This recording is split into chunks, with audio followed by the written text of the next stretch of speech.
Good evening and welcome to the Burbank Police Commission meeting for Wednesday, October 20th, 2021. Could we have a call to order and the roll call? Sherry? Chair Chapman? Here? Vice Chair Coombs? Here. Commissioner Ellman? Here. Commissioner Forzan? Here. Commissioner Hakopian? Here. Commissioner Liu? Here. Commissioner Turner? Thank you. Great. Thank you, Sherry. This evening, our flag salute will be led by Lieutenant Puglisi from the Burbank Police Department. Lieutenant? Would everybody please stand for the flag salute? Place your right hand over your heart. Ready? Begin. I pledge allegiance to the flag of the United States of America and to the republic for which it stands, one nation, under God, indivisible, with liberty and justice for all.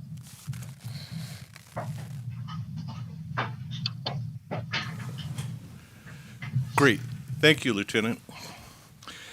A note to our callers this evening, our oral communications will be starting shortly. If you'd like to comment at the meeting this evening, please give a call to 818-238-3335. Staff will answer the phone and announce your call to the chair. Again, that number is 818-238-3335. And now we move on to commission announcements and reporting out by commissioners in the subcommittees. If they have any brief announcements by the commissioners, does anybody have any? Commissioner Coombs. Thank you. So I just wanted to give an update. I'm continuing to participate in the NACOL conference sessions and really appreciate that they are both recorded as well as live. And just wanted to just name, because a lot of us are new to this process, a lot of the workshops have been around oversight and investigations, focusing on the roles of legal experts. They are very time intensive, and I'm aware that our primary focus is really looking at just and equitable practices as opposed to an oversight function, but I'm finding a lot of use in them to be able to understand our role in comparison to other commissions around the country. Excellent. Thank you. Commissioner Forzan? And excuse me if I'm mispronouncing your name. You could repeat it if... Yeah, yes, Forzan. Forzan. Thank you. Thank you. I just want to echo what Commissioner Coombs said. I've attended a couple more, well, I shouldn't say attended, but watched the recordings of a couple more, which is really convenient. And they also have the PowerPoints that you can download and things like that if you don't have time to watch the whole hour and a half, which could be helpful too. But yes, as you said, a lot of it is for maybe larger police departments or larger cities, that may have a slightly different oversight structure, but it has been helpful, what I've seen so far, at least. And also just want to say, again, thank you to Lieutenant Puglisi. We met for coffee just to kind of talk about the commission and the department and get to know each other a little bit. So that was really nice. And then also just thanks to the city for the Burbank Boards and Commissions dinner, attended that. And it was really nice to see, again, many of the folks on the call in the meeting here tonight in person for a change in a safe way. Yeah. And also was able to meet with Commissioner Hakobian. Sorry, actually, that feels like so long ago, but it wasn't that long ago. So that was really nice too. Thank you, Commissioner Peruzin. Commissioner Hakobian? Thank you so much, Chairman Chapman. I did get a chance to meet Commissioner Peruzin and Commissioner Liu as well. So just to report, on the 20th of September, I joined Councilman Nick Schultz monthly community conversation with Family Promise of the Verdugos. And it was by CEO Albert Hernandez, who is CEO of the Family Promise of Verdugos, and the topic was on homelessness. And it was a really great conversation. The councilman has really put together a really great program that really provides the community information on what's happening with homelessness and updates on it. And it's something that I would recommend. It's a monthly thing that he puts on, so I definitely recommend it. On October 7th, I had a great opportunity to meet with President of the Police Officer Association, JJ Puglisi. We had a really great conversation about his role in the organization and the history. And I just want to thank him for giving me the opportunity to speak with him at that time. And just a recent one, I would say today, I attended the 2021 City of Burbank's State of the City with the Burbank Chamber of Commerce. It was a really great program. And I'm happy to say that I was part of the animation team that got to slime our mayor from Nickelodeon. So it's all after report. Great. Thank you, Commissioner Hakobian. Commissioner Peruzin? It just reminded me what Commissioner Hakobian said. I believe there are 2 upcoming meetings about homelessness and our unhoused community members coming up, hosted by the city. I believe they're in early November, I think. I forget the exact dates, but I'm planning to attend one of those coming up. Good. Thank you. Anyone else? All right. Now is the time for oral communications. They last for 3 minutes each. To comment this evening, please give a call to area code 818-238-3335. And we are now taking calls. And do we have any callers on the line?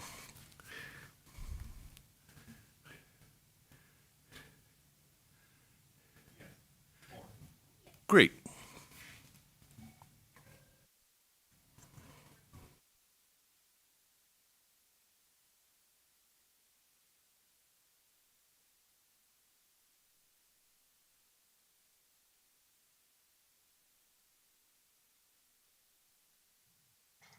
Do we have any callers on the line? Okay.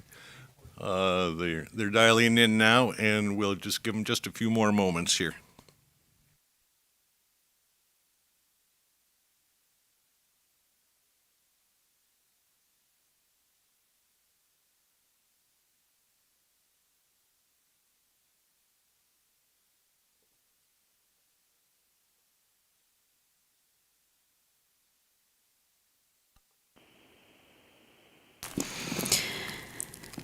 Our next caller is Linda. Linda, you're on live with the Police Commission. Go ahead with your comment. Good evening, Commissioners. This is Linda Besson calling. October is Domestic Violence Awareness Month. It is important to understand that domestic violence encompasses all ages, from teenagers to seniors. It exists for the wealthy and those struggling economically. It affects all genders and all sexual orientations. It includes the educated and uneducated, every race, culture, and religion. It affects children and pets and all members of the household. The most important thing we can do as a community is empower domestic violence survivors. This empowerment means making sure they are safe and their families are safe. Each solution can be different for each situation. It could mean transportation to a shelter away from the abuser or connecting them with trusted family members. Or it may mean security and safety for them and their families in their own home. For many years, LAPD and the City of Los Angeles have had a program called Domestic Abuse Response Team, or DART. This program is considered an important part of LAPD's mission to assist domestic violence survivors. The DART team is a multidisciplinary crisis response team that pairs domestic violence victim advocates with specially trained LAPD DART officers. The team responds to the scene of domestic violence incidents after the scene has been rendered safe by the primary patrol unit. Please understand that the survivor may just have undergone tremendous physical and emotional trauma and may not be in a state of mind to make a decision regarding taking any action, even making a phone call.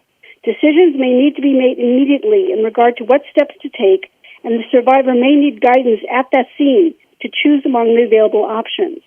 Our city can and should do more to help all DV survivors become empowered so that they can make the right choices and take the right actions for their situation. Having specially trained advocates immediately available to accompany officers and assist survivors would be a critical step toward enabling that empowerment. I know there will be talk about budgets and expenses. There may be consideration of having a program like this staffed by volunteers. Please know that the California Evidence Code states that very strict and specific training must take place before any person, paid or volunteer, can act as a domestic violence counselor. I hope that our city will understand that funds spent to train and or hire staff to satisfy this requirement will result directly in lives saved. My hope is that the Commission will request a discussion of the DART program and that it be added to a future meeting agenda with the intent of exploring how a similar program can be started in Burbank. Thank you for your consideration. Thank you, caller. Do we have another call?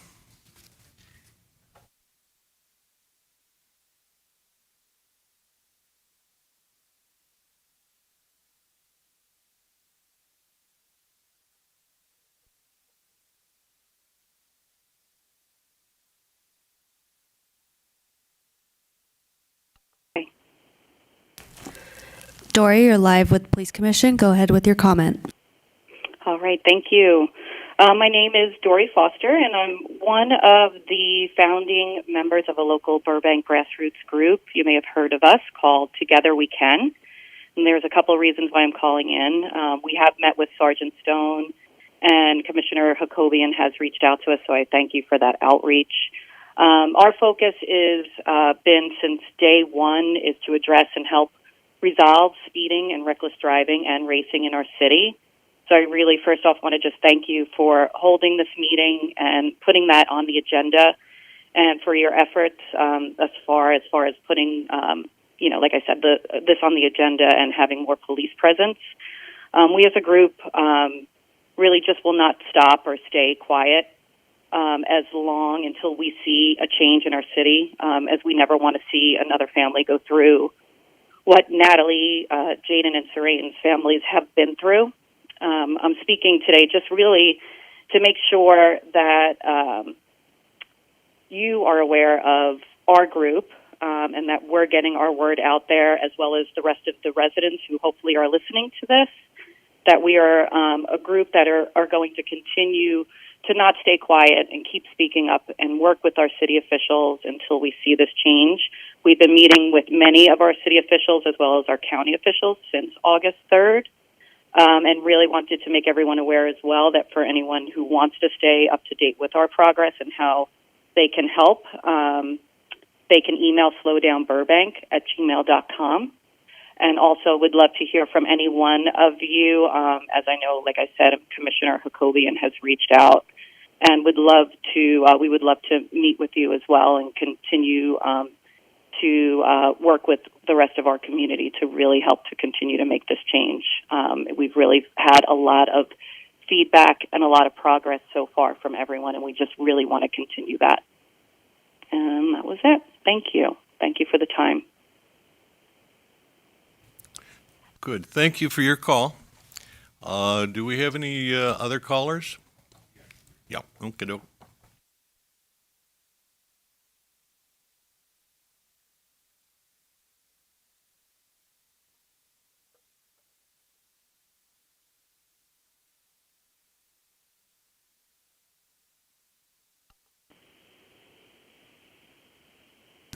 Our next caller is Tamala. Tamala, go ahead. You're live with the Police Commission.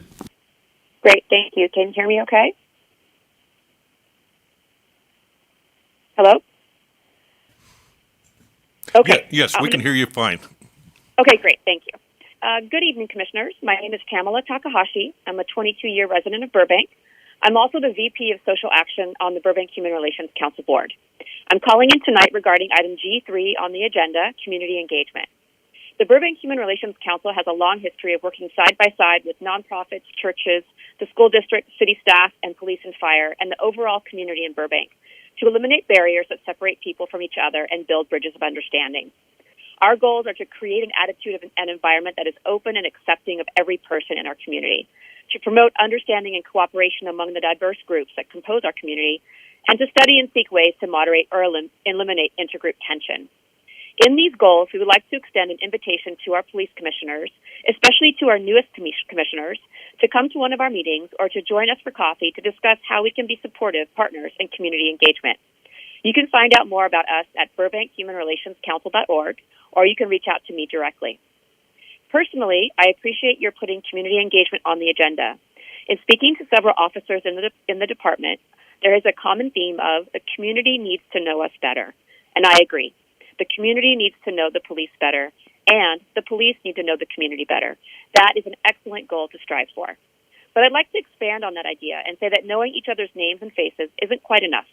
While that's helpful, what we need to do is build trust and understanding so that the community, everyone in the community, knows without a doubt that they are being given the same level of care, consideration, and benefit of the doubt as everyone else.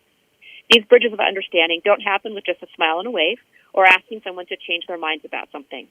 This happens with effort and willingness to try and see things from a different point of view and an honest, authentic desire to understand one another. I'm looking forward to see what the brainstorming session tonight comes up with. And wearing my BHRC hat again, please feel free to reach out anytime. We would be a very willing partner in this effort to build bridges of understanding and bring more connection in our community. Thank you for your consideration. Have a great rest of your meeting. Great. Thank you for your call. And do we have any more? Yes, we do. Just one moment.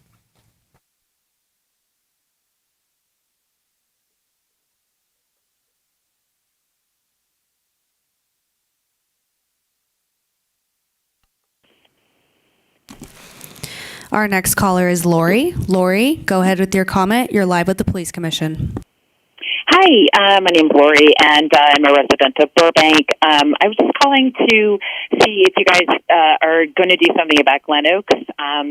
As a parent, I'm horrified of what happened to those 3 kids last, 2 months ago, and I'm sure some of you guys must be as well. And please do something. Thanks. That's it. Good. Thank you for your call.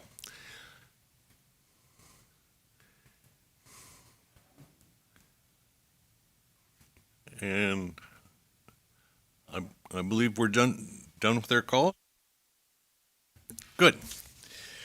I want to thank all of our callers this evening. The commission now has an opportunity to respond to the public comments. The commission, of course, cannot act on any items raised during the public comments, but may briefly respond to statements made or questions posed, or request a clarification, or refer the item to staff. Are there any comments from our commissioners? Commissioner Hakobian. Thank you, Commissioner Chapman. I just want to thank all the callers for calling in today. And I just especially want to thank Dory and her organization for what they're doing to raise awareness about street racing This is definitely a subject that's near and dear to my heart. I lost some of my close friends back in high school to street racings. So to have a group that's grassroots and coming together, raise awareness is wonderful. And I just want to applaud her for her work. So I just want to say thank you. Good, thank you. Are there any other comments there? Commissioner Coombs? Thank you. There we go. So I want to thank Ms. Besson for calling in about Domestic Violence Awareness Month, and I'm hoping that that's something that we might be able to lift up and discuss in the context of policies, procedures of our department, of the Burbank Police Department, and how we might be able to engage there. Again, Ms. Foster, thank you for calling in. Ms. Takahashi, actually, your organization is one that I am interested in reaching out to and connecting with as I've been learning more. And I'm appreciative of the fact that we're able to talk about street racing this evening. Excellent, thank you. And Commissioner Feruzin.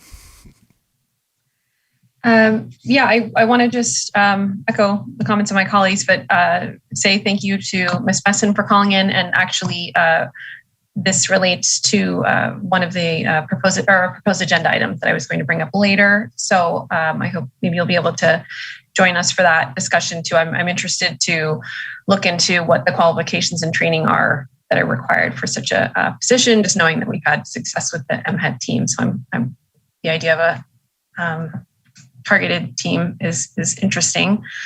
And thank you to Dory and Lori for calling in around the issue of street racing and the tragic loss of life that we saw. I definitely echo your concerns as a parent and someone who also lives on the Glen Oak side of town. I'm on that road daily. And so hopefully this conversation tonight is going to be a starting point to learn more and hopefully move forward on this, at least as far as the law enforcement side of the issue.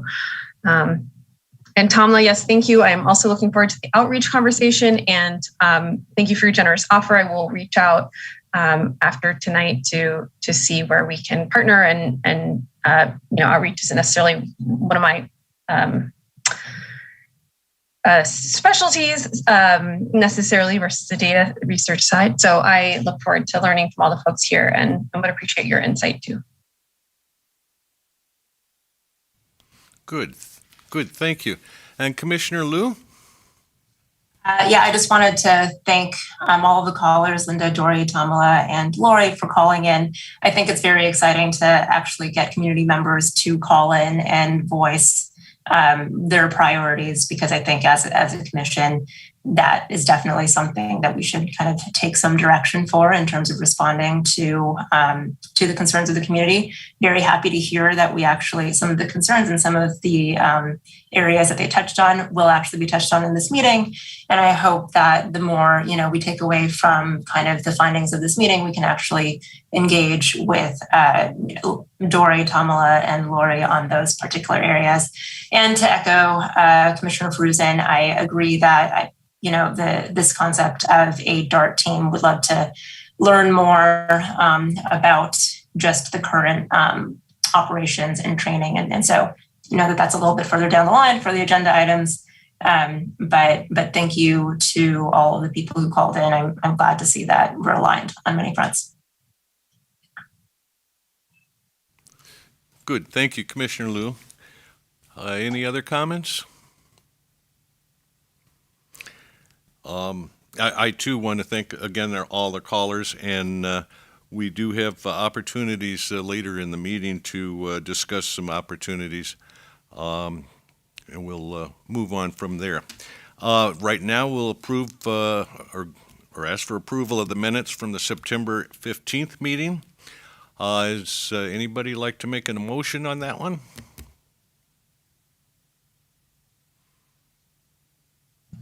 Before making a motion, can I ask for a point of clarification with staff?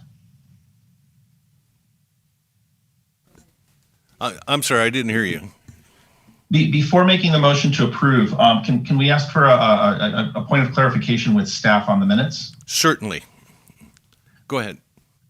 One of the things I noticed, I know that Commissioner Hakobian had requested that we have a discussion about SB2 on a future agenda, and I'm clear about the future agenda versus next agenda. So just a point of clarification for the staff. When we identify something for an agenda, does that get carried over to? Do we know when that's going to be carried over to which meeting? I believe that was actually the first item under. Let's see if I can find it. Give me a moment here. Looking at under, let's see, introduction of agenda items for future meetings, the very first item there. I noticed that is not on the agenda for tonight.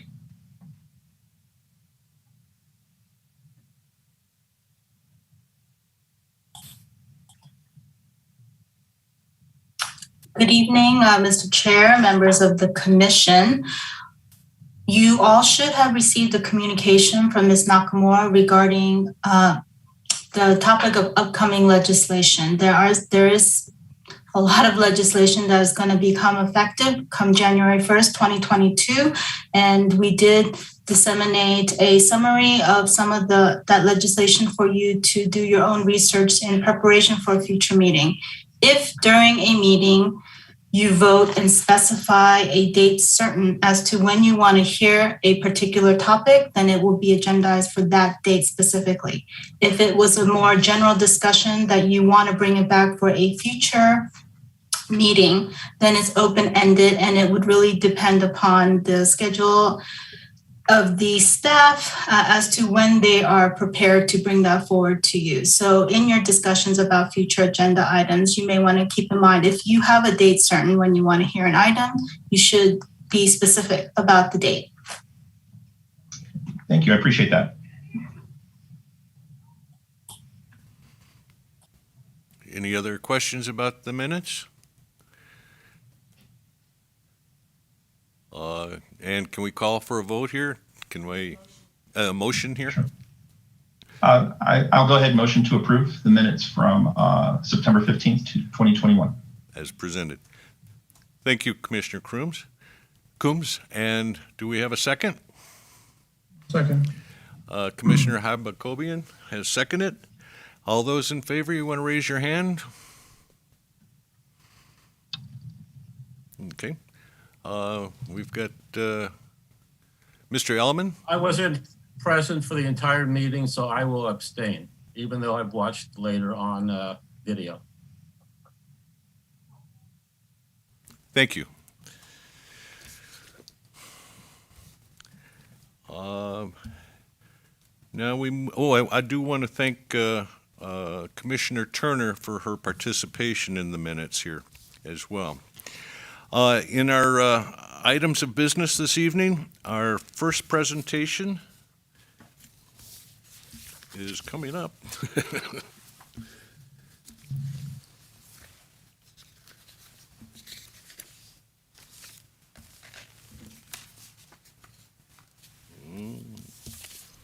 What do we do with you? Well, I know the presentation is going to be about recruitment and hiring of new police officers, and I believe it's Lieutenant J.J. Puglisi who is going to be presenting. Puglisi? Puglisi. I've mispronounced your name for years. I'm so sorry. That's okay. That's okay.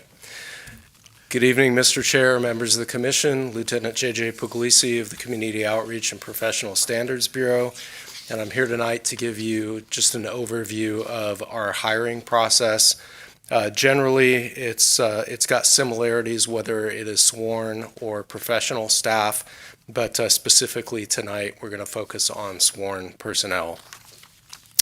So the hiring process consists of an application first, a written examination, a physical agility test, an oral interview, a background orientation, a PT 500 test, which is another physical test prior to the academy, a chief's interview,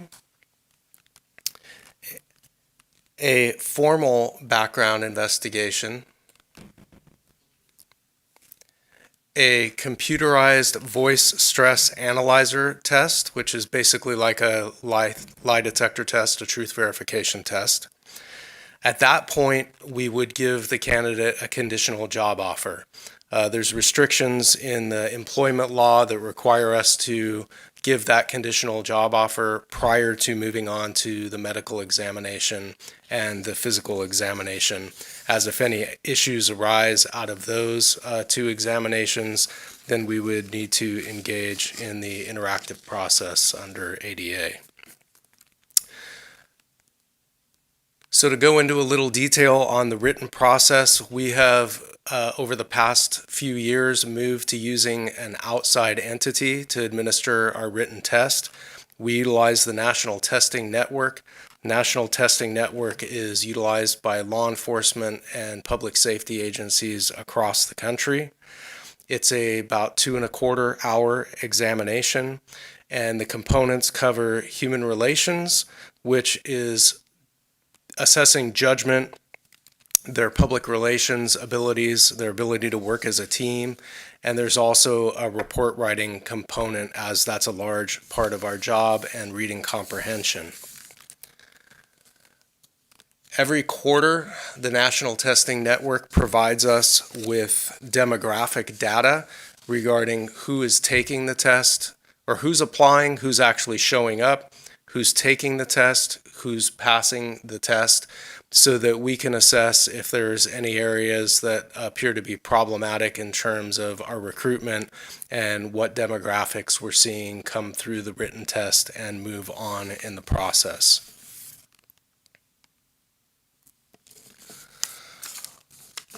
Once they pass the written test, the city notifies them about their eligibility to participate in the physical agility test.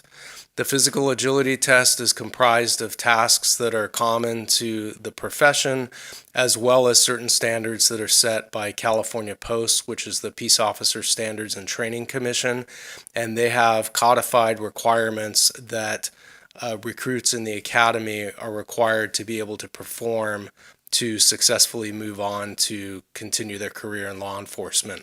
And our physical agility test assesses their ability to complete those tasks. So there's a 2-minute time limit for the test. And as I said, it just assesses their abilities. There's various tasks, from being able to scale a 6-foot wall, to run and maintain their physical stamina over that period of time, balance, strength in both grip and the ability to pull a 165-pound dummy, which assesses their ability to extract either a victim or a police officer in the event that they needed to get someone out of a location. Once they pass the physical agility test, they move on to the oral interview phase. It's a panel of 3 people, a civilian, an officer, and a supervisor. There's a number of questions. It varies per test, but the gist is to assess their integrity, character, knowledge of the city, and their decision-making ability. Once they pass that test, the results go to human resources, and then they move on to the background orientation phase. In the orientation phase, they complete a questionnaire with numerous questions about their background, character attributes, work history, and they also have to draft an autobiography for themselves. Based on all of that, we assess whether the candidate is qualified to move forward in the process, whether we believe they'll be able to pass a background investigation. And at the point that we believe that they are able to move forward, we would schedule an interview with the chief and the rest of the command staff. That command staff interview is about a half hour to 45 minutes, and it's really to assess fit for the organization, maturity, responsibility. It's basically just getting a good feel for the candidate and making sure that we're selecting a candidate that is going to reflect well on the department and has a spirit of service towards the community.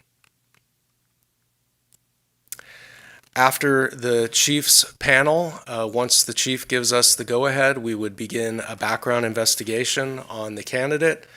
That background investigation is extensive. We contact not only primary references, but secondary references. Post has recently done some studies. I know there's been some changes regarding assessing candidates for bias, whether it's bias towards ethnicity, race, sexual orientation, all of a number of things. Really, in Burbank, we've always looked at those things when we do a background investigation. It's just been formalized now in the Post guidelines. So that background investigation requires 1 to 2 months usually to complete. Some of that is dependent on how quickly the candidates respond to the background investigator. We do at times use an outside background company to do these background investigations, but more and more we have moved towards trying to do those investigations ourselves. We just feel that it takes more, we have more ownership over the investigation when we're doing them ourselves, and we're happy with the quality of investigation that our internal folks generate. As I stated, once that background investigation is completed, if everything looks okay, then the candidate would be given a conditional job offer. After they sign the conditional job offer, then we would move them on to the medical and psychological examinations, which are basically fitness assessments on both of those things to determine whether or not they have any medical conditions that would hamper their ability to do the duties of a police officer, and likewise whether there's any psychological issues that would come into play. So the department is very focused on being reflective of the community we serve. We are increasingly becoming more and more diverse. It's something that the department regularly monitors and pays attention to, both in our recruitment efforts as well as assessing the folks that we finally end up hiring. Here I provided you with a snapshot of our demographics to date, so that you can take a look at how reflective the department is currently of the community of Burbank.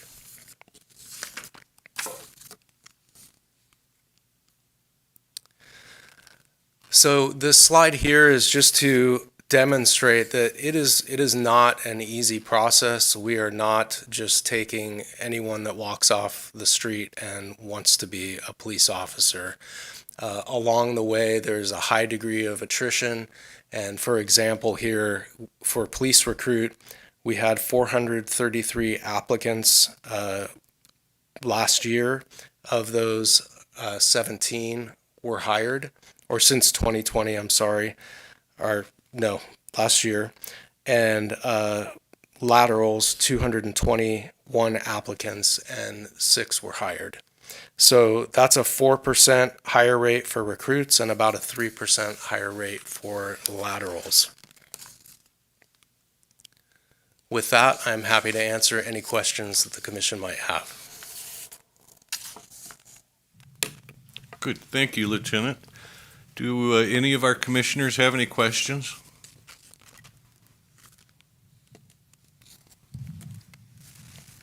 I'd be willing to jump in. Commissioner Coombs? Thank you. Thank you, Lieutenant. I really appreciate this presentation. It's extremely helpful. Couple of questions for you. First off, the civilian selection process for the interview panels, how does that process work, and who gets selected to participate from the community? So we will, as far as, well, we use civilians. So what we're using is a member of our professional staff for the panel, typically for police officer. For police officer, we don't currently have anybody from outside the department that sits on that panel. It's all members of the police department that are making that selection or rating the candidate. Appreciate that. Another quick question, if I may. One of the things that I've heard a lot about is the process and the challenges associated with lateral hires across departments, and that there's somewhat of a poaching process that takes place. And unfortunately, I think Burbank may have been victim of that in the past. How challenging is that with lateral hires and with losing officers in comparison? We're bringing in about 3% of our hires are lateral, but are we losing a comparable amount due to lateral transfers as well? In the past year and a half, we haven't lost a lot of people lateraling to other agencies. I would make the statement that the laterals that we hired haven't really been poaching per se. Some of those folks were slated to experience job loss because of cutbacks in the agency that they worked for, and so Burbank was an alternative to being unemployed for them in law enforcement. In terms of folks that we have lost historically, it's a very competitive market as far as law enforcement in Southern California. And occasionally, folks do look at salary benefits, and sometimes that does result in loss. Sometimes it's geographic decisions, and sometimes it could just be the nature of work. We've had folks that have left the police department to go work as investigators for the district attorney's office, and it's a very different type of work than what a local law enforcement officer is doing on patrol and policing the street. So there's a variety of reasons. We haven't, in recent times, had retention issues in that respect, and so hopefully moving forward we don't either. Thank you, Lieutenant. Any other commissioners? Commissioner Liu? Lieutenant, thank you so much for the presentation. It seems like this is a very rigorous screening process. There are many, many steps along the line of obviously narrowing down to 4% of hires. I'm wondering, it seems like there's a lot of different areas and dimensions that are assessed, from character to fit to maturity to background. Are there specific metrics or kind of dimensions against which candidates are kind of measured to quantify some of the areas that these specific dimensions that you're kind of talking about are kind of looked at holistically and in comparison with other potential candidates? Are you speaking to character attributes, or what specifically? Yeah, I would say character attributes and this concept of fit. Are there specific questions that are asked of every candidate? Are answers kind of coded down in a way that can be then compared after the fact of a meeting, just to account for any potential, recency biases or any of that? Well, the questions for new hires, as far as the oral interview panel, are it's a formal set of questions. Those questions are reviewed by city HR ahead of time. They're focused on knowledge, skills, and abilities that are directly applicable to the position, and the raters actually fill out a score sheet where they rate folks in a range of those various dimensions. And so those all go back to city HR and are available for their review to determine, if there's any concerns or issues with that. In terms of the chief's interview, it's more of a informal discussion with the candidates. Some of it's, like I said, some of it revolves around maturity. As you can imagine, we do get a large number of younger folks that apply to be police officers. And at 21 years old, some of the questions that will be asked in the chief's interview surround where they're living. Are they supporting themselves? Or are they living at home with mom and dad? Do they have a job? Do they have bills? Are they paying their bills on time?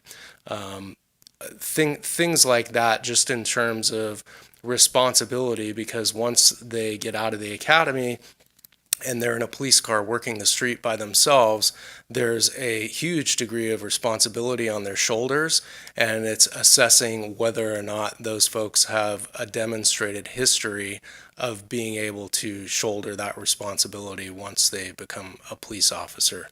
Now, moving on to the psychological aspect of this, those are obviously confidential files between the psychologist and the candidate.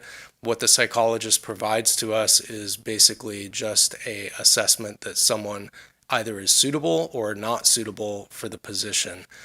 They take several psychological tests as part of that assessment.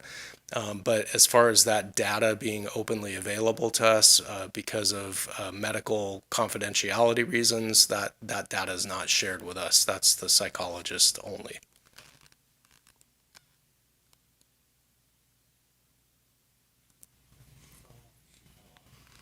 Any other comments?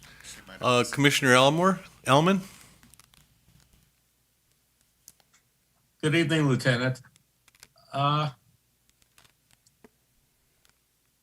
You and I met a few weeks ago informally, and you were telling me that the following morning was going to be the physical agility test at the range.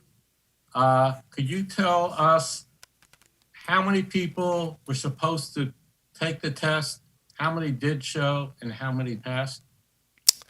I can. If we're talking about, so we hold testing, we've moved to holding testing monthly. Just because of the staffing numbers we have right now, and we're trying to get folks in the door as quickly as we responsibly can. And so if you're talking about this past physical agility test, which was this Saturday, we had, I believe, 13 folks show up, 2 of which were laterals. No laterals passed the physical agility, and we had 6 of the 11 recruit candidates that passed the physical agility test. So basically, we lost more than 50%. Which is fairly common. Okay. And one last question. In your slide presentation, you said in 2020, approximately, we had 17 new hires and 6 laterals that were hired. So that's 23 officers. Are all 23 officers still on the force? No, we actually lost 2 prior to going into the academy. They decided during the pre-academy phase that this just wasn't the job for them. And then we actually lost 1 lateral, and we lost 1 recruit.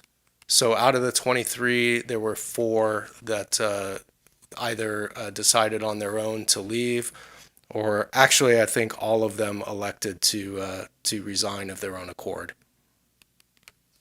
Is it fair to say that we started out the whole process with between 400 and 500 people and ended up with 17? No, we actually, well, if you're talking about police recruits, yes. We started with 433 people and wound up with 17 of that 433, or just about 4%. Okay. It's a very difficult job you have. Commissioner Fruzen? Yes, thank you for that presentation. Very helpful and informative on an area I didn't know much about. I'm wondering, what are where's the outreach or the job posting information and all those kind of things in the recruitment? Where is that happening for the department? I know that you said that there's been an effort to not only recruit and so on, but to focus on diversifying the department. So I'm wondering if you can speak to that a little bit. So obviously last year COVID put a huge dent in our recruiting efforts, but we heavily leveraged social media during that time, whether it was Facebook, Instagram, Twitter, to get the word out there. We have paid to boost our social media presence at times to reach a larger audience. In addition to that, we partner with the military for some job recruitment affairs. There's company that specifically is geared towards diversity in the workforce. And we participated in one of their recruitment events, which was virtual. It was difficult. We've kind of moved away from the virtual recruitment fairs just because we don't believe they've been very effective for us. But we're slated to participate in some of their upcoming recruitment fairs in both Los Angeles and West Hollywood when they move back to in person after the first of the year. And then we're partnering with one of the members of our local or regional faith community that's hosting a job fair here in November. And then we count on all of our folks in the field. I mean, really, we look at it that everybody in the police department is a recruiter.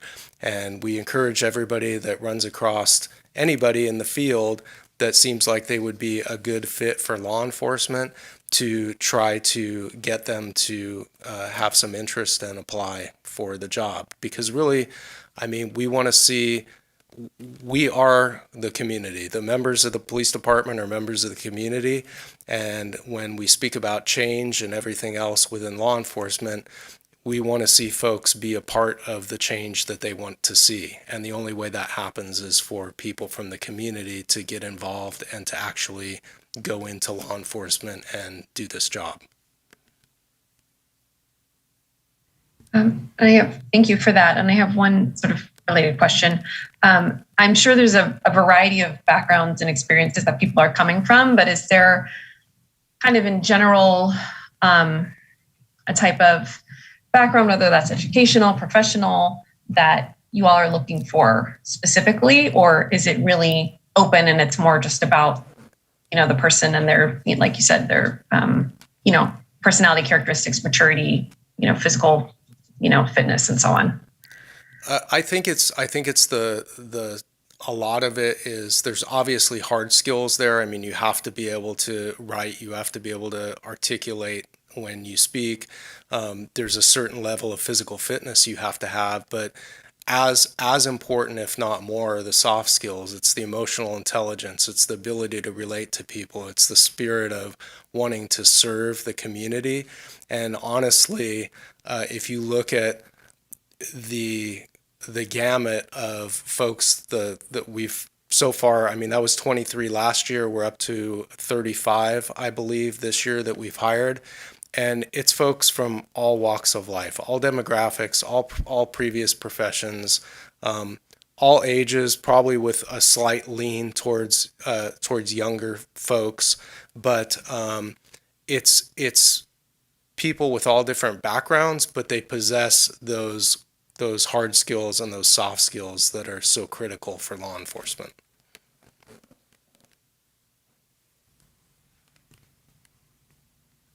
Excellent. Are there any other questions? Oh, there we go. Commissioner Liu? Sorry, I just wanted to state that my internet could not have cut out at a worse time. So I apologize for dropping in the middle of your answer, Lieutenant Puglisi. I appreciate the answer, and I will catch up after the meeting on what I missed out on. Apologies for that. Thank you. Great. There we go. I have a couple of questions. And one of the things you were talking about, I know that our officers go to the academy for training new officers. And I've been amazed to learn how many of our officers have college educations and advanced training. And I'm just wondering, do we have any educational requirements? Do you have to have a college degree? You do not have to have a college degree currently. There is some pending legislation that's looking at maybe boosting those requirements. But when I talk about some of those assessments about maturity and everything else, that certainly comes into play. I mean, maybe someone that's 21 hasn't been holding down a full-time job, but they've been going to school full-time and they're getting good grades. And so it's a number of factors that come into play, but yes, a good a good number of people that we're hiring do have continuing education beyond the high school diploma or GED that's required as a baseline education for the job. Good. Good. That's good to hear. They have, you mentioned the physical fitness requirements that they have to pass.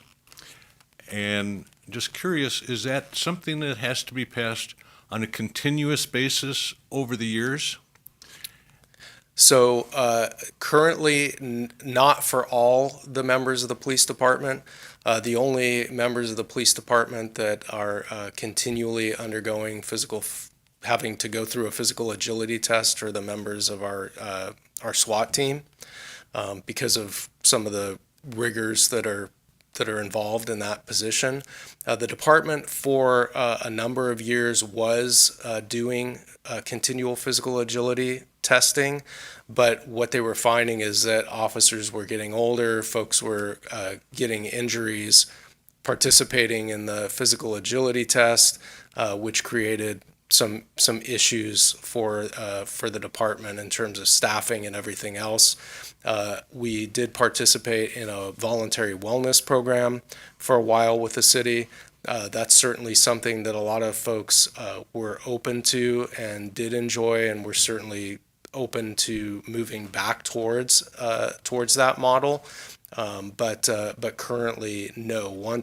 Once you're through the police academy, absent some obvious inability to perform the job where we may consider someone for a fitness for duty evaluation, there's no physical agility test that's given on an annual basis. And can I assume that maybe any medical checks are done, or medical physicals, not physical fitness, are done on a continuing basis? So there is an agreement with the city for officers to get a annual physical, but it's basically letting the city know that was done. The city isn't specifically getting results of that physical. So it's optional. You're supposed to get the exam, Okay. but the results of the exam don't get shared for obvious medical confidentiality reasons. You mentioned the panel, and that there was a civilian on the panel. Who is that, and how is that person selected, the civilian? So we do testing so often. To be honest, we kind of have to spread the wealth around the police department because it's a taxing day to interview all those candidates over the course of the day. But we utilize our more of our high performing employees, our professional staff at the police department, to sit in to give a non-sworn perspective on the folks that are being interviewed for that position, because our non-sworn staff are just as important at the police department than our sworn staff. We can do our jobs without them, and these officers, when they get hired, are going to be interacting with the non-sworn staff on a daily basis, and so it just gives another perspective of evaluation on the candidates that are coming through. Is that then the city manager that works with, who is the civilian representative? Choosing that person?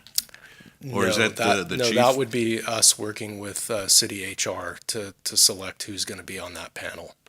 The police department and city HR. Two quick questions. In your background check, I suspect you do, but is social media part of the vetting process? It is, although there's laws against us. We can't force someone to give us like their username and password for their social media. So if it's open source, if it's not locked down, if it's accessible to the public, that is absolutely something we review. But if it's something that's set to private, then we're not allowed by law to force them to allow us to review that. You can ask, but you may not get the answer. We're not even supposed to ask, Okay. not for passwords or anything like that. If it's restricted, not open to public view. Now, I know things have been changing recently. When we have laterals, is there, in the vetting, is there a history that you receive from previous departments where the person that may have worked? And are you allowed to or get any information if there is an issue that may come up there? Absolutely. No, that's an excellent question. And we make them sign a release of all their employment records. We go through their entire personnel file. So if they've ever had any complaints, whether they're sustained or not, any records that are on file with their agency, the background investigator is going to review those.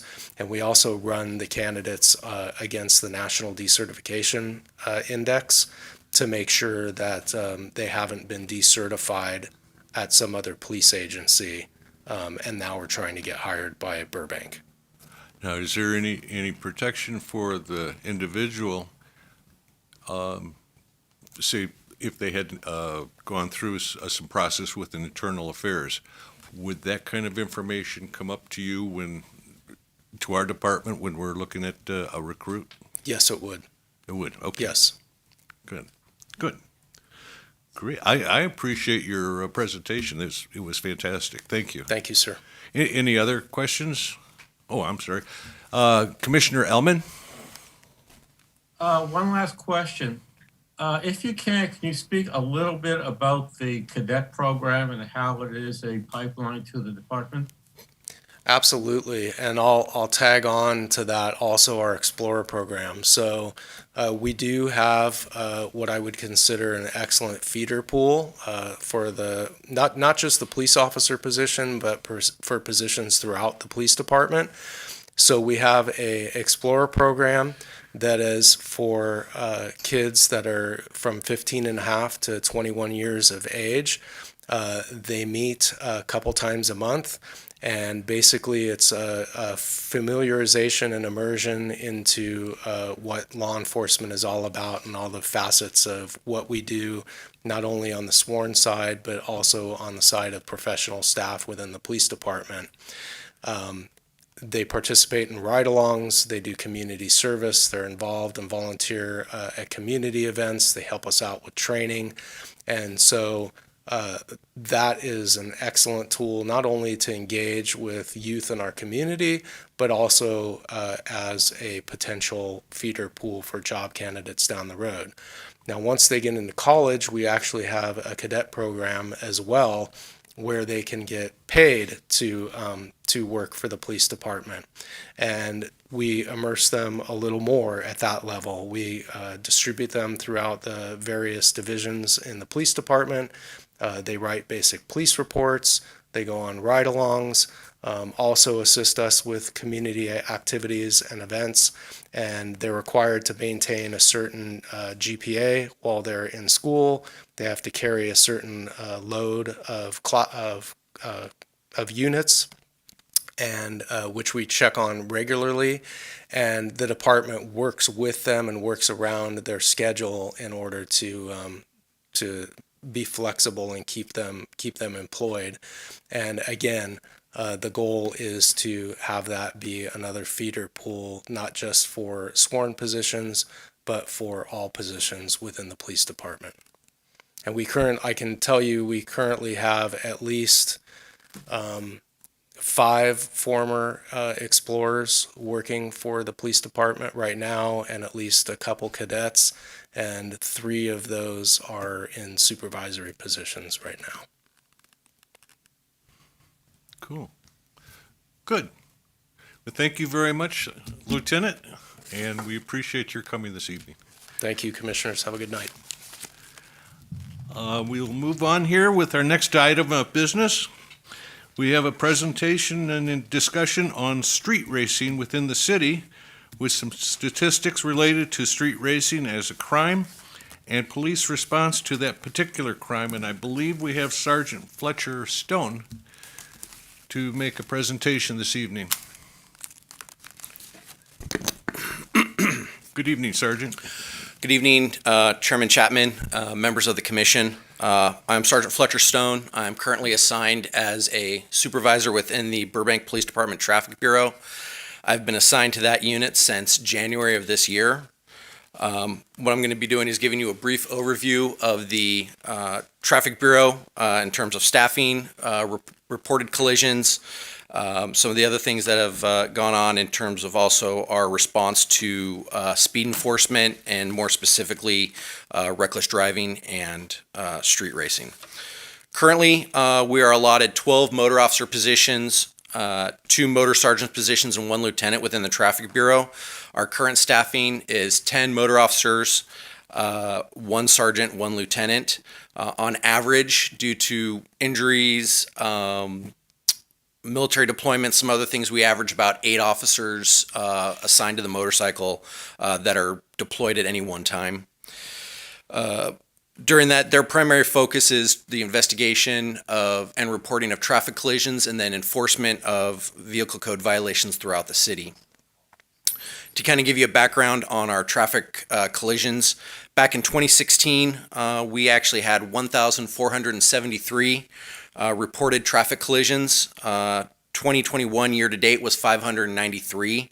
So we're seeing a dramatic decrease over a 5-year period. 2020 is kind of an outlier, obviously, because of COVID. Not as many people were on the road, so we did not see probably an accurate number in terms of total collisions, and that also included our enforcement numbers. 2019, which was probably our last good year, was 946 reported collisions. So we're seeing a downward trend over the 5-year period. In terms of fatalities, in 2016, we had 2 fatal collisions. 2017, we had 5. 2018, we had 2.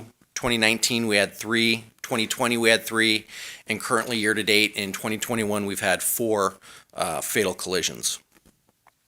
For the purposes of the presentation today, in terms of calls for service, what we're looking at is anything that comes in as possibly racing vehicles, an actual report of racing vehicles, any report of drag racing, reckless driving that might possibly involve somebody driving under the influence, complaints of excessive speed or exhaust noise.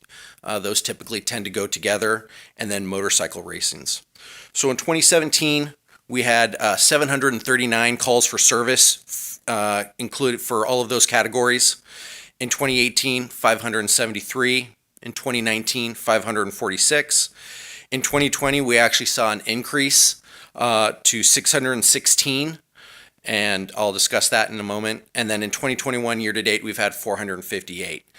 During 2020, due to the COVID-19 pandemic, with numerous stay-at-home orders, we saw an increase in the number of speed-related calls for service, and that's mainly because traffic is normally a traffic calmer. Less vehicles on the roadway means that people can drive faster because there's less other vehicles on the road to slow them down. So, though it might be counterintuitive, more traffic in the roadways actually help us keep speeds down. So in 2020, that's why we saw that increase in calls for service. So to kind of give you a perspective of what that means in terms of total calls for service for the department, in 2017, we had a total calls for service of 43,233. Of that, speed or racing, the ones that I've described, represented about 1.7% of total calls for service for the city. In 2018, it was about 1.3%. In 2019, 1.2%. In 2020, we saw that slight rise. It went up to about 1.5%. And then in 2021, it's dropping back down. Year to date is about 1.3%. Between January 1st of 2017 and September 30th of 2021, the Burbank Police Department responded to a total of 4,561 reported traffic collisions, and that's through the entire city. Like I said, I came over to the Traffic Bureau in January of this year. One of my primary focuses in coming over as one of the supervisors was to increase our speed enforcement. Since January 1st of 2021, The 8 motor officers that we have on average have issued a total of 4,559 citations. Of those, 1,804 have been for speed, which accounts for about 39.5% of the total citations written were for speed-related violations. In 2020, our motor officers wrote a total of 4,519, of which 440 were for speed. So you can see that we've dramatically increased our enforcement of speed-related violations in the city since the beginning of the year. And a lot of that was driven by the national narrative. Earlier this year, I believe it's in February, in response to a tragic event in Houston, Texas, where 3 spectators at a street racing event in Houston, Texas were killed when somebody lost control of their vehicle. Recognizing that this is a national trend and not something that is unique to Burbank, we actually conducted an enforcement on Glen Oaks. And that resulted in several citations being written. We also produced a public service announcement based on that operation and based on the information from that Houston collision. We went ahead and broadcast that both in English, Spanish, and Armenian, and put it on not only the department's social media, but the city of Burbank's as well.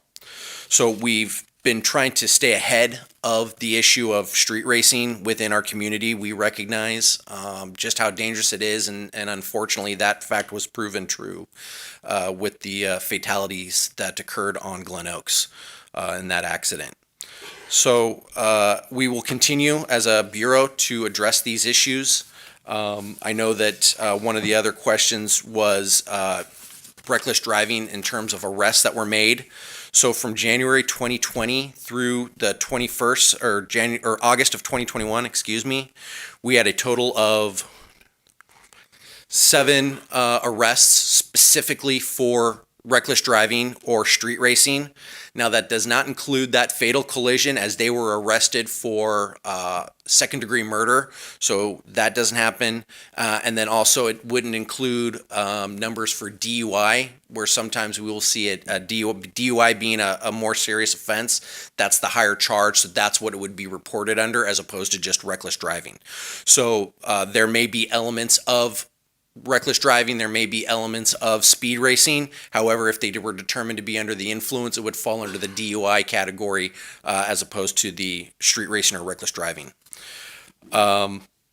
Since the fatal collision on Glen Oaks, we've done some maneuvering of our deployment of resources. What we did was we changed the hours of our motor officers to later in the evening, because we saw increased speeds and an accident picture that reflected a greater number of incidents later in the evening. So currently our motor officers work till 10 o'clock at night, Monday through Friday. And then we also have them on a mandatory enforcement detail every Friday and Saturday night from 6 in the evening until midnight.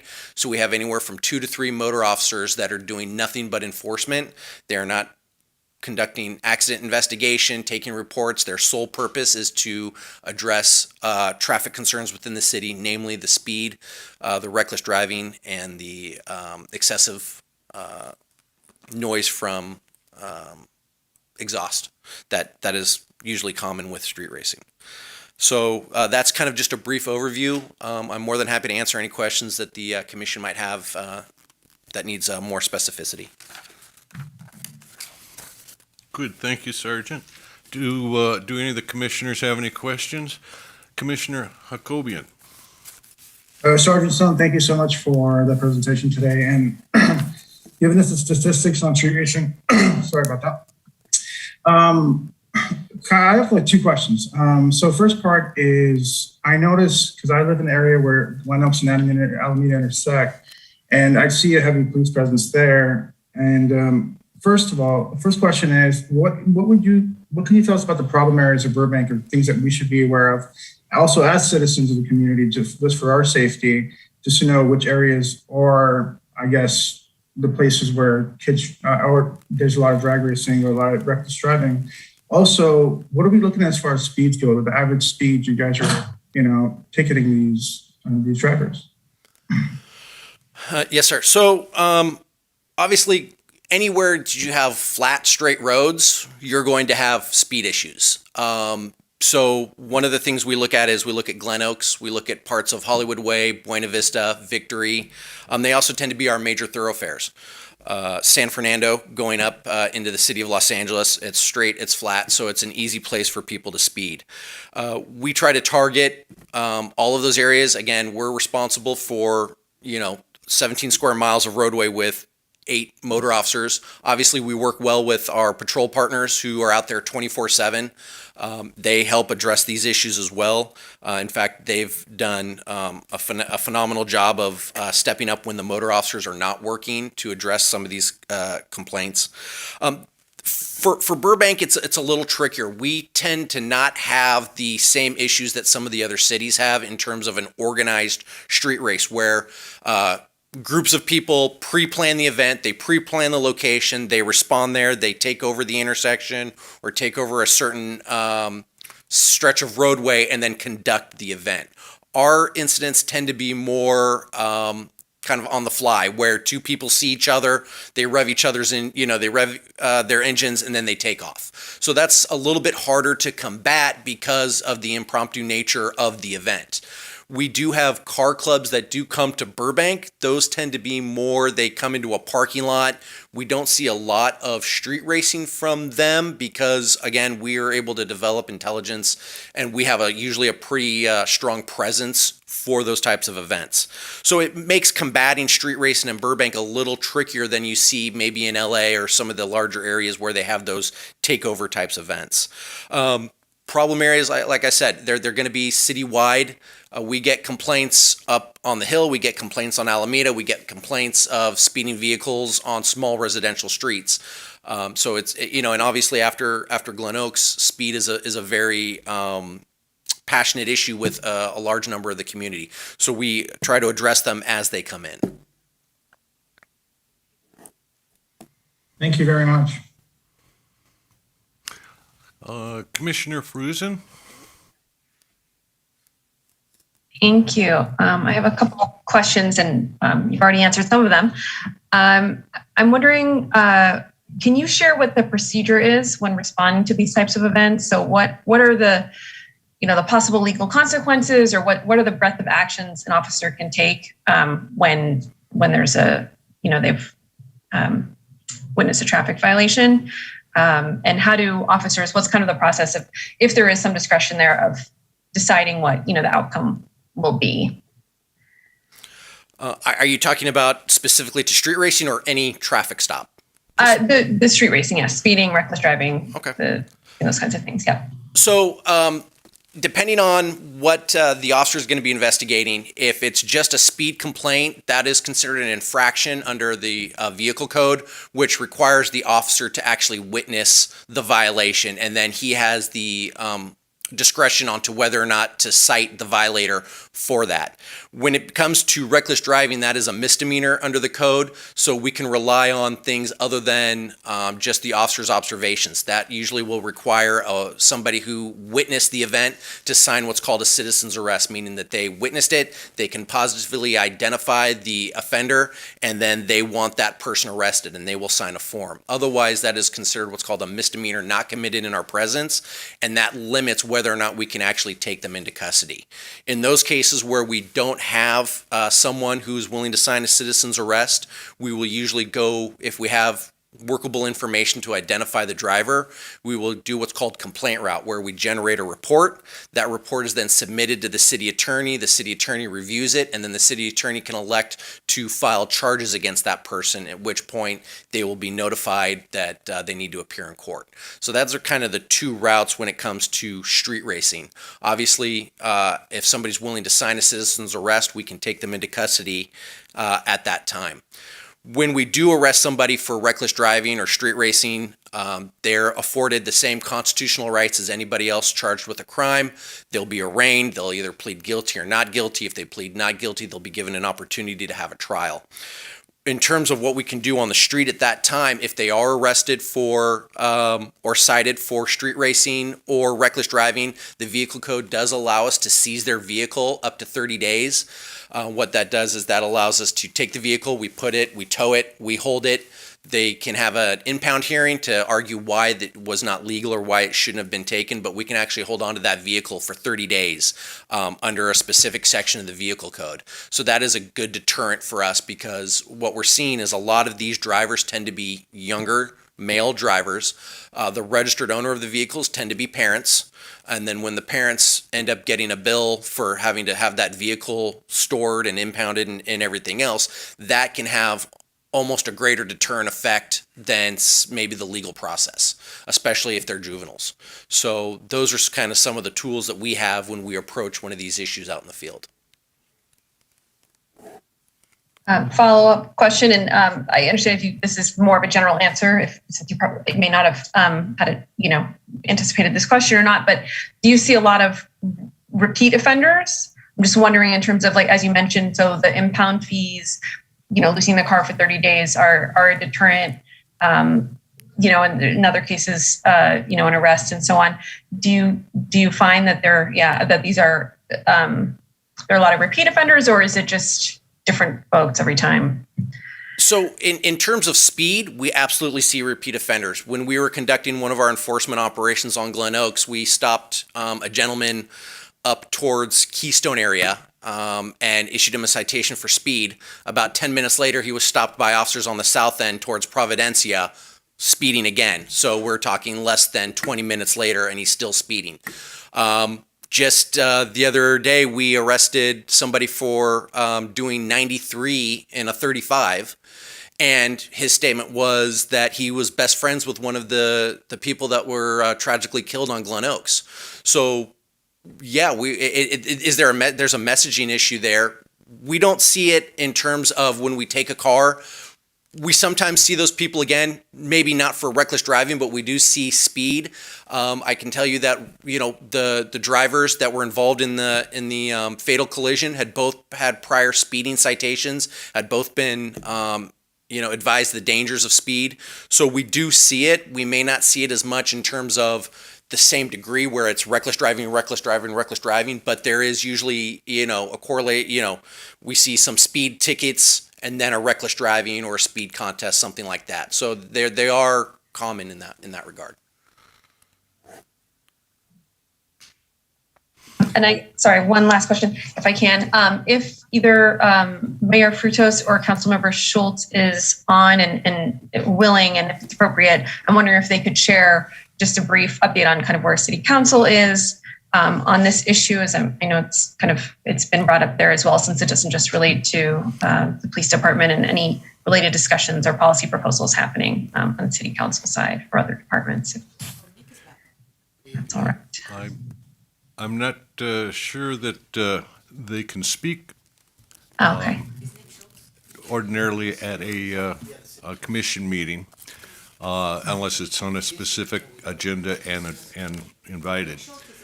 Got it. Okay, thank you. But that question could go to the council. So I think there is an answer if wanted to call in for the next council meeting or something and ask that same question.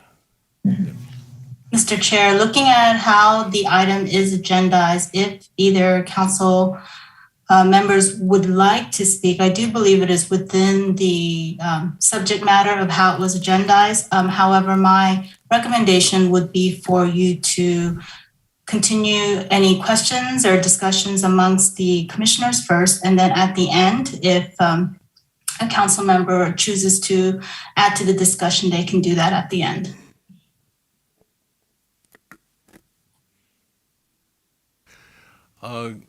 Commissioner Hakobian? Thank you, Commissioner Chapman.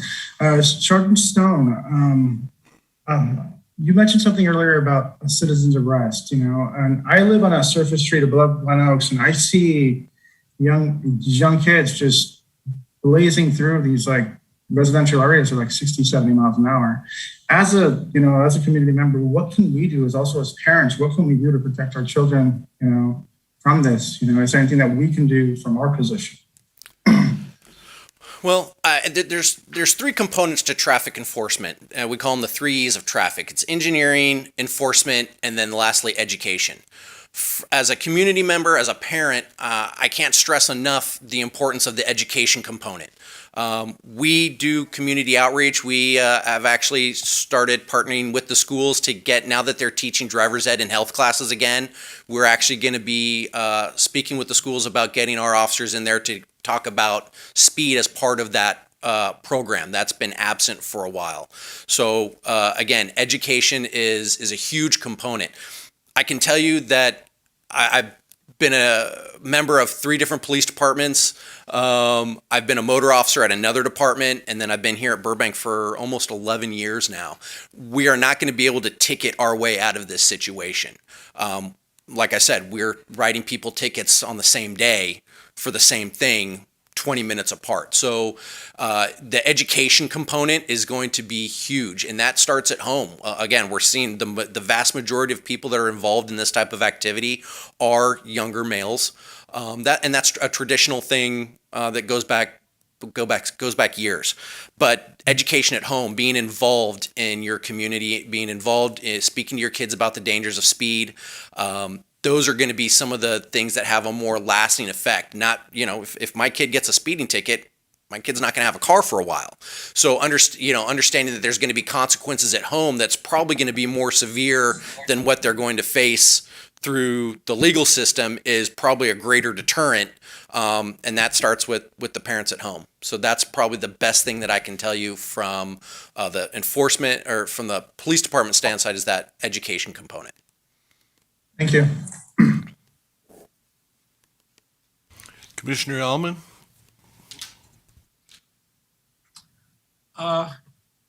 In the police station, on the walls, a lot of photographs of the Burbank PD from bygone days. And there's a picture of Burbank motor officers probably in the 40s or 50s, and there's about 25 of them. Now we're authorized for 12. Back then, the population of the city was maybe 40, 50,000. Far less vehicles, but yet we had more motor officers than we do today. I'm having a hard time understanding that. I wasn't around in Burbank in the 40s and 50s, so I'm going to speculate, but I do know that traditionally back in the 40s and 50s, motorcycles were cheaper to operate than police cars. And the technology for police cars wasn't as good as it is now. So a lot of patrol work was done on a motorcycle. So that's probably why you might have seen it. We've been at 12 to 13 motors for several, probably close to a couple of decades. That's the number that we've looked at that's worked for the city. Obviously, it's a moving target. Traffic is constantly changing. We're seeing speeds increase because cars are safer.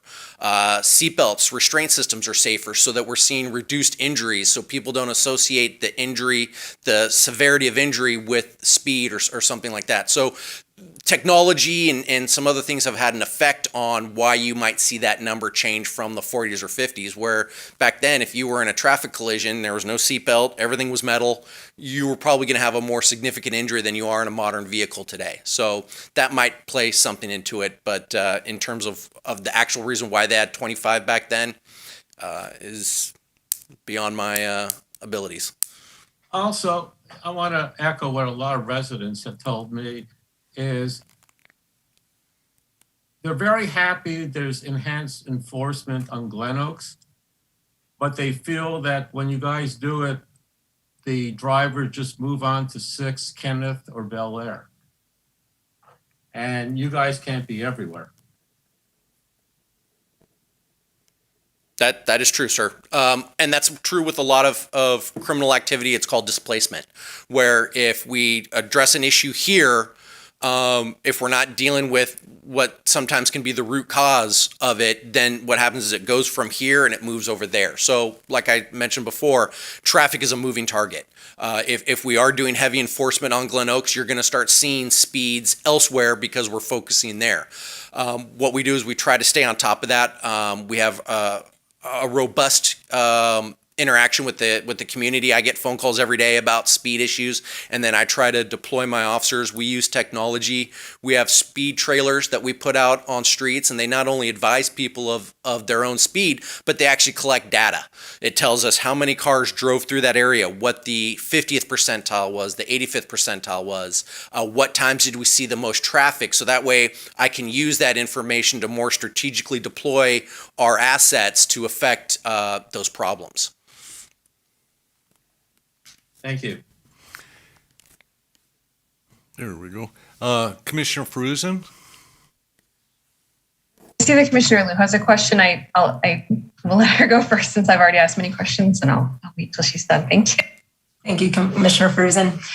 Sergeant Stone, thank you so much for the presentation, for being really detailed in terms of the numbers that you set forth. I think just listening to them, it sounds like in terms of the percentage of calls that have come in terms of, the unfortunate fatalities per year, it seems to be relatively consistent.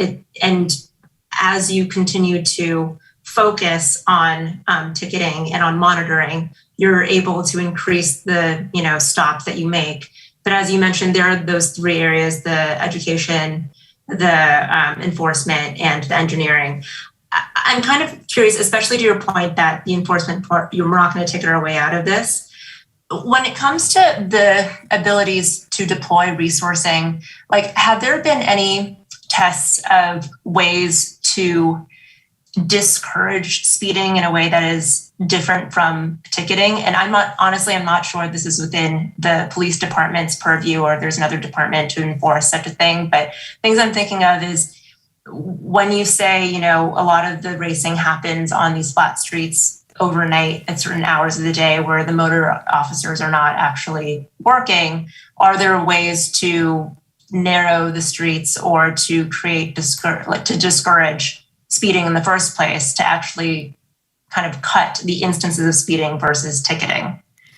And I don't know if that's something that the police department actually oversees, or if that's something that would tie into a different department. I can tell you that would be part of the engineering aspect. The city traffic engineer, who we work hand in hand with to address those issues. We need the city traffic engineer to conduct the surveys, because that's what allows us to then use our laser and radar equipment to write speed citations. If we don't have a good traffic and engineering survey, we are prohibited by law from then using that time distance measuring device to do speed enforcement. So we work hand in hand with the city engineer's office. In terms of making engineering changes to the roadway, that's going to be something that they would speak to. Our purview in the police department is more the education and enforcement side of things. We do work with them, but the city traffic engineers actually have degrees in city traffic engineering on how calming measures or redesigning of roadways can have an effect on the efficient flow of traffic. So that's going to be somebody that they would probably speak to better than I would. Thank you. Commissioner Crooms? Thank you. Sergeant Stone, thank you for being here. It's actually good to meet you here. And your name is it's good to meet you today, and your name is actually popped up. I know that you've met with Together We Can and with other organizations in the community over the past few months. So really, really appreciate your community engagement there. One question, a couple of questions, but one just for clarification. You identified the number of fatal collisions, and I just want to clarify, was that number of fatalities or incidents? That's number of incidents. So so as in the case of Glen Oaks, it was one fatal collision that had 3 fatalities involved in it. So it's the total number of fatal collisions, not the total number of those who were deceased at the scene of the collision. Thank you. I appreciate that, and I'm also heartbroken just at seeing that it happened and we lose young lives like that. I really appreciate I had some questions, and my colleagues here asked a lot of really good questions, and I was able to scratch off my list. One of the things I just wanted to point out that I really appreciated is it sounded like you really focused in on education at home is a primary strategy. Were there any other strategies other than the education at home piece that you would really like to see implemented around managing speeding and street racing? Well, me personally, I have my own beliefs. I think that, and this would be a legislative. This is nothing that the police department could do. But when we look at legislative changes, or it's incredibly easy to get a driver's license in California, and we give driver's licenses and we allow the young kids to drive at an incredibly early age. Where they're still maturing and they may not understand the awesome responsibility that comes with operating a motor vehicle on our roadways. You'll see in other countries, like in Europe, it's a more staggered approach where they have limits put on them so that their driving matures with their access to other roads, speeds, and such. California does have a provisional license program where the first 12 months of licensure, if you're under 18, you can't drive between the hours of 11 p.m. and 5 a.m. You can't have anybody under the age of 18 in your vehicle with you, or they have to be over 25. They have to be licensed in the state of California. And the whole idea was to get kids focused on doing exactly what they need to be focused on, which is driving. We can talk about whether or not those are successful, but again, that ends at 18. Yeah. As soon as you turn 18, it's free and clear. You can pretty much drive wherever you want and do whatever you want at whatever time you want. So, I think that when we look at a holistic approach on how to deal with some of these issues, having licenses at 15 and a half, 16 years of age with, very minimal restrictions is, I think, worthy of conversation. Obviously, that's not something that the police department, we're going to, we can advocate for it if it's determined to be what's best for our community. But I think that that's at least worthy of conversation and looking at how it's done elsewhere. And again, going back to the education side of things, we're going to get back into schools. I'm going to kind of age myself here.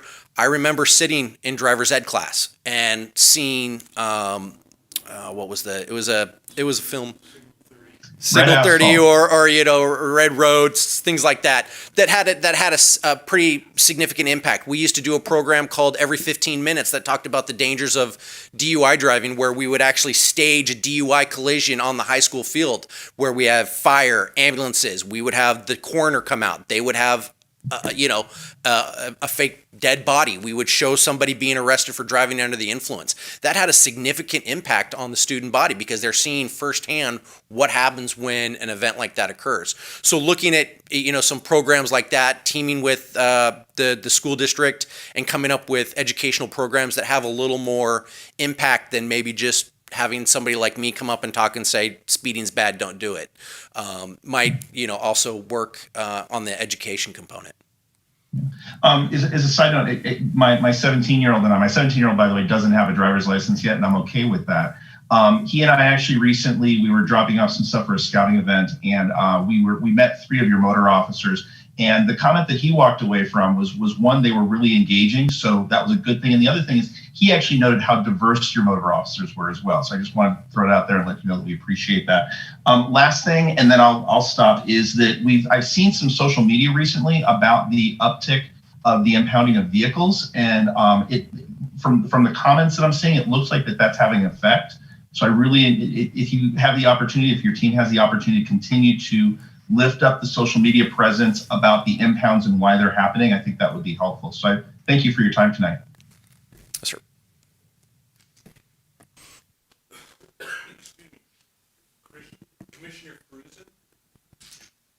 Excuse me, Commissioner Feruzin? Yes, one last question, which I think is quick, hopefully. You mentioned working with the traffic engineer. Just want to, just to clarify, privacy, requirements aside, is the data that you all are collecting on where you're seeing most of these events happening or what time and all those kinds of things, are they being shared, freely with the traffic engineering department so that they can use that information to inform their plans, not just, with their expertise in the actual subject matter of traffic engineering, but in terms of having that data of where and when it's happening in Burbank? So I regularly communicate, and so does my boss, Lieutenant Fromer, who's in charge of the Traffic Bureau. We communicate with the Traffic Engineer's Office probably almost daily maybe every other day. And we do exchange information. If we receive complaints and they look at an engineering issue, we include them in the email. A lot of it's done by email, so we'll, discuss the enforcement education side of things. We will circle them in on the email so that they can give the engineering side of things. But yeah, we share information regularly. We just had a Zoom meeting last Thursday that went on for about an hour to discuss certain things. So yeah, we work hand in hand. They are great partners. And again, it's that holistic approach to engineering, education, and enforcement that is going to help us deal with some of these issues. Thank you. Commissioner Ellman, you have one quick question? Just a question, basically your opinion. Do you think it makes any sense for 18-year-olds to be driving cars with 500 horsepower? That's really not for me to decide in my role as a police officer or as the supervisor of the traffic unit. I would say it doesn't matter whether it's 100 horsepower or 500 horsepower. The object is that they're going to drive safely, that they're going to follow the rules of the road, they're going to make mature decisions, and they're going to be good stewards of their fellow motoring compatriots on the roadway. I think that that's more important than focusing on a specific horsepower or a specific type of car. It's what are they doing with whatever vehicle that they have.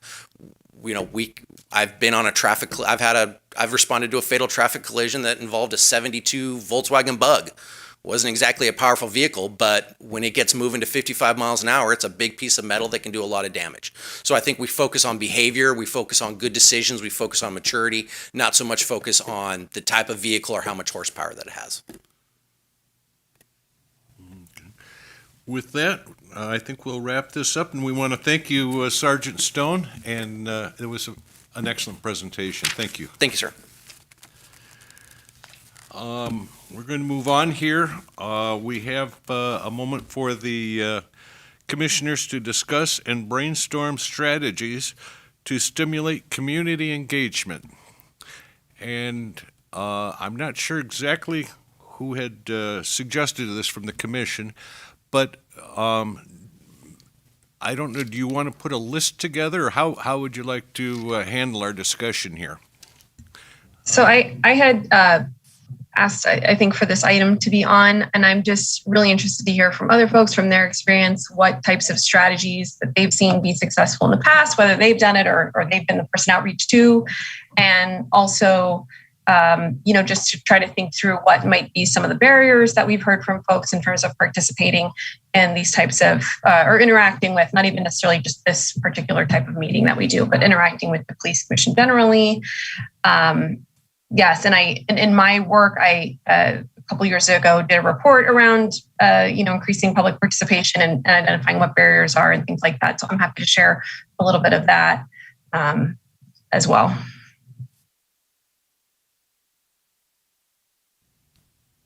Commissioner Coombs, do you have any suggestions? Yeah, I have actually. It's a question for you and Commissioner Ellman to start. Actually, is in the past, what types of forums or activities have you found helpful or useful around community engagement?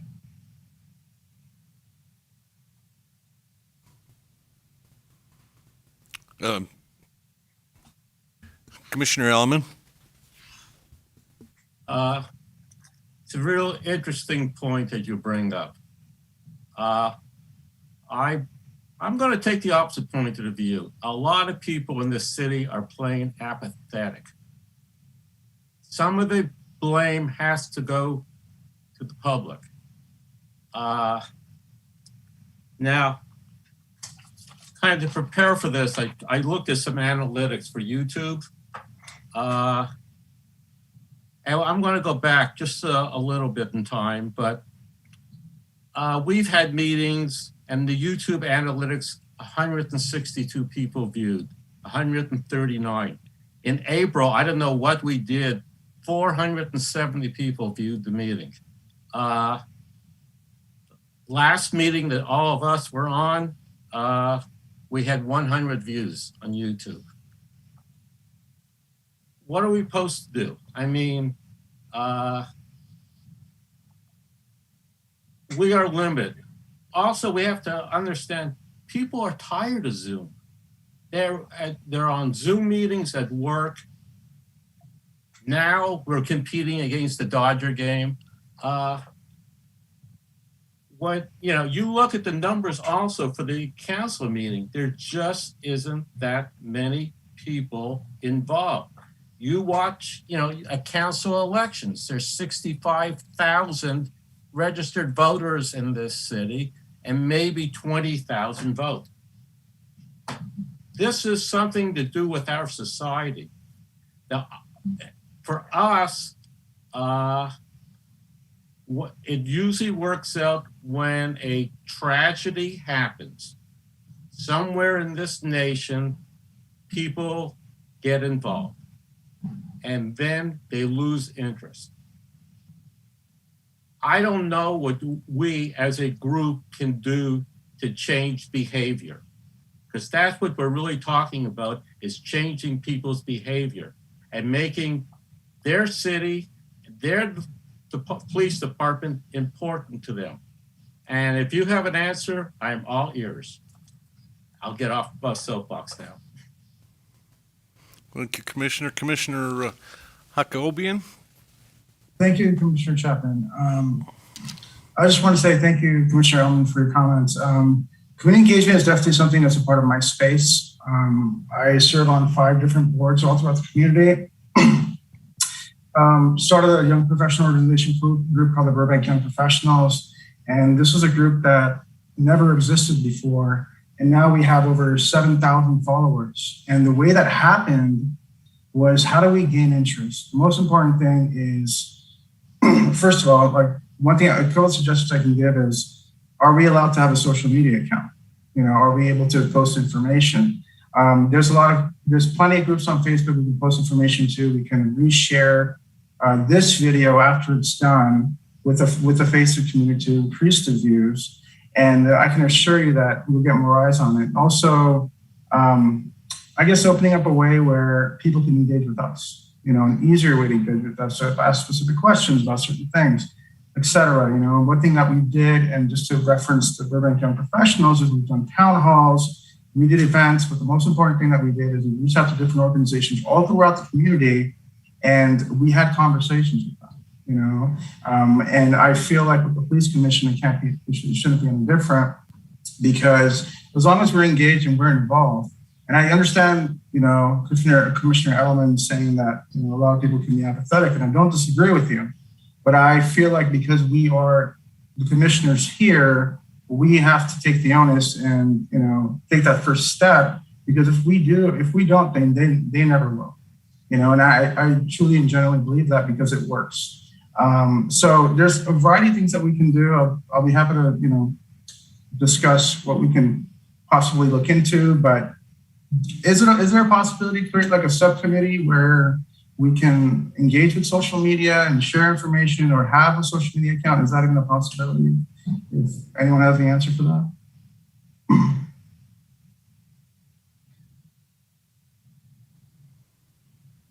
Commissioner Hakobian, there are some legal considerations to social media, and particularly related to the Brown Act and whether the public can participate in it. Also public records, which we discussed when you all first came on board, because there are, we have to be able to let the public comment on our social media. We also have to think about storing those comments. You can't delete comments when public puts comments up. So there are rules regarding public agencies and social media that, as private citizens or for your personal account, you don't have to consider. So I don't want to say that you cannot, but we would have to look at the legalities of how to do it.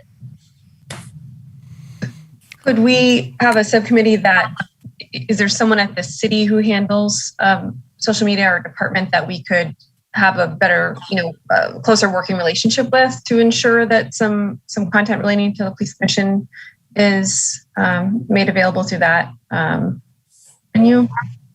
So we do have a public information department, our PIO office that handles social media for, I believe, for council and for the city generally. But we do also have department social media accounts. For example, trying to think, I believe the police department has one, and some of our council members have one. So again, there may be ways to do it, but we just need to be mindful of the legalities of doing it correctly so that we don't unintentionally run afoul of some of these laws. But a number of years ago, there was an effort by the Public Information Office to have uniformity in social media and what departments were doing so that we didn't have all these different social media accounts from different departments that had their own rules. It never really took off, and that particular public information officer has left the city, and so that may be a project that didn't find its way to ultimate fruition.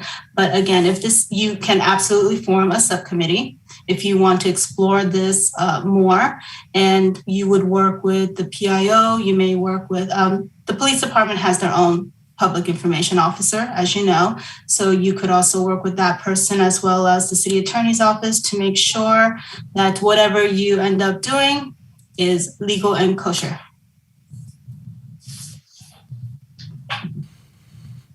What direction are we thinking of going? Are we looking at a particular area of engagement with the community, meaning social media, interaction with live handshakes? What direction are we kind of thinking about here? Commissioner Hakobian? Thank you, Commissioner. And this is for the Assistant City Attorney.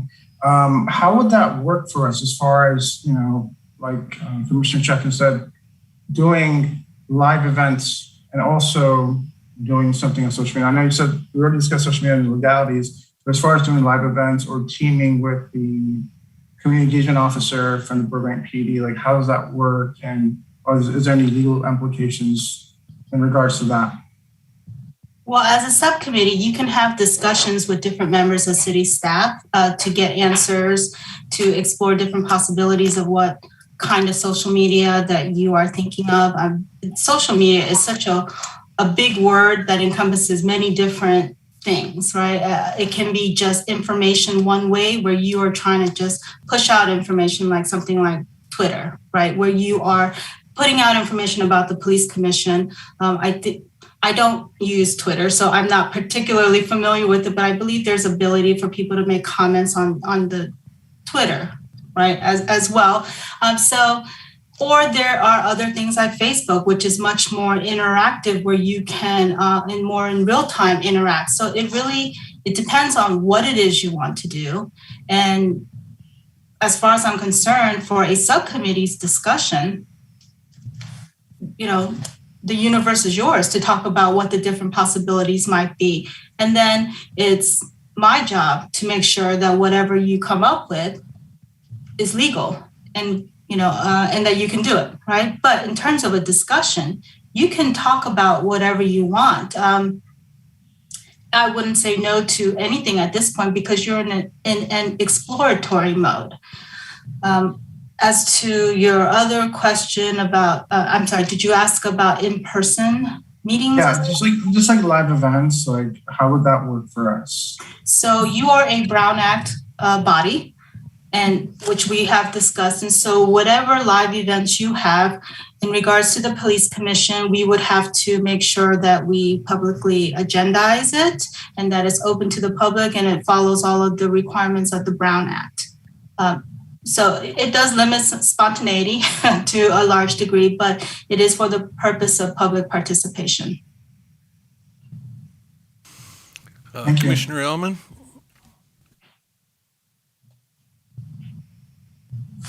You're muted, Mr. Commissioner Ellman. Can you hear me now? Yes. Thank you. Sorry about that. Could we kind of like get a little bit of information from the city's IT organization? Because I would like to find out if we can have outdoor meetings someplace so that we can be face to face with the public. And I know it's going to be a Zoom thing, so that's why I'm asking the IT group to see if there's anything possible and where it could be held. You can ask staff anything. As I said, if you have an interest in this, then whatever direction you come up with as a commission, staff can take that back and certainly reach out to other departments to get answers to any questions you may have. I know the previous police commission, one of our goals was to get out to a public area and have meetings, not here in City Hall, but in another location. So I would really like for us to follow through with the feasibility of having face-to-face meetings in an outdoor location because of COVID.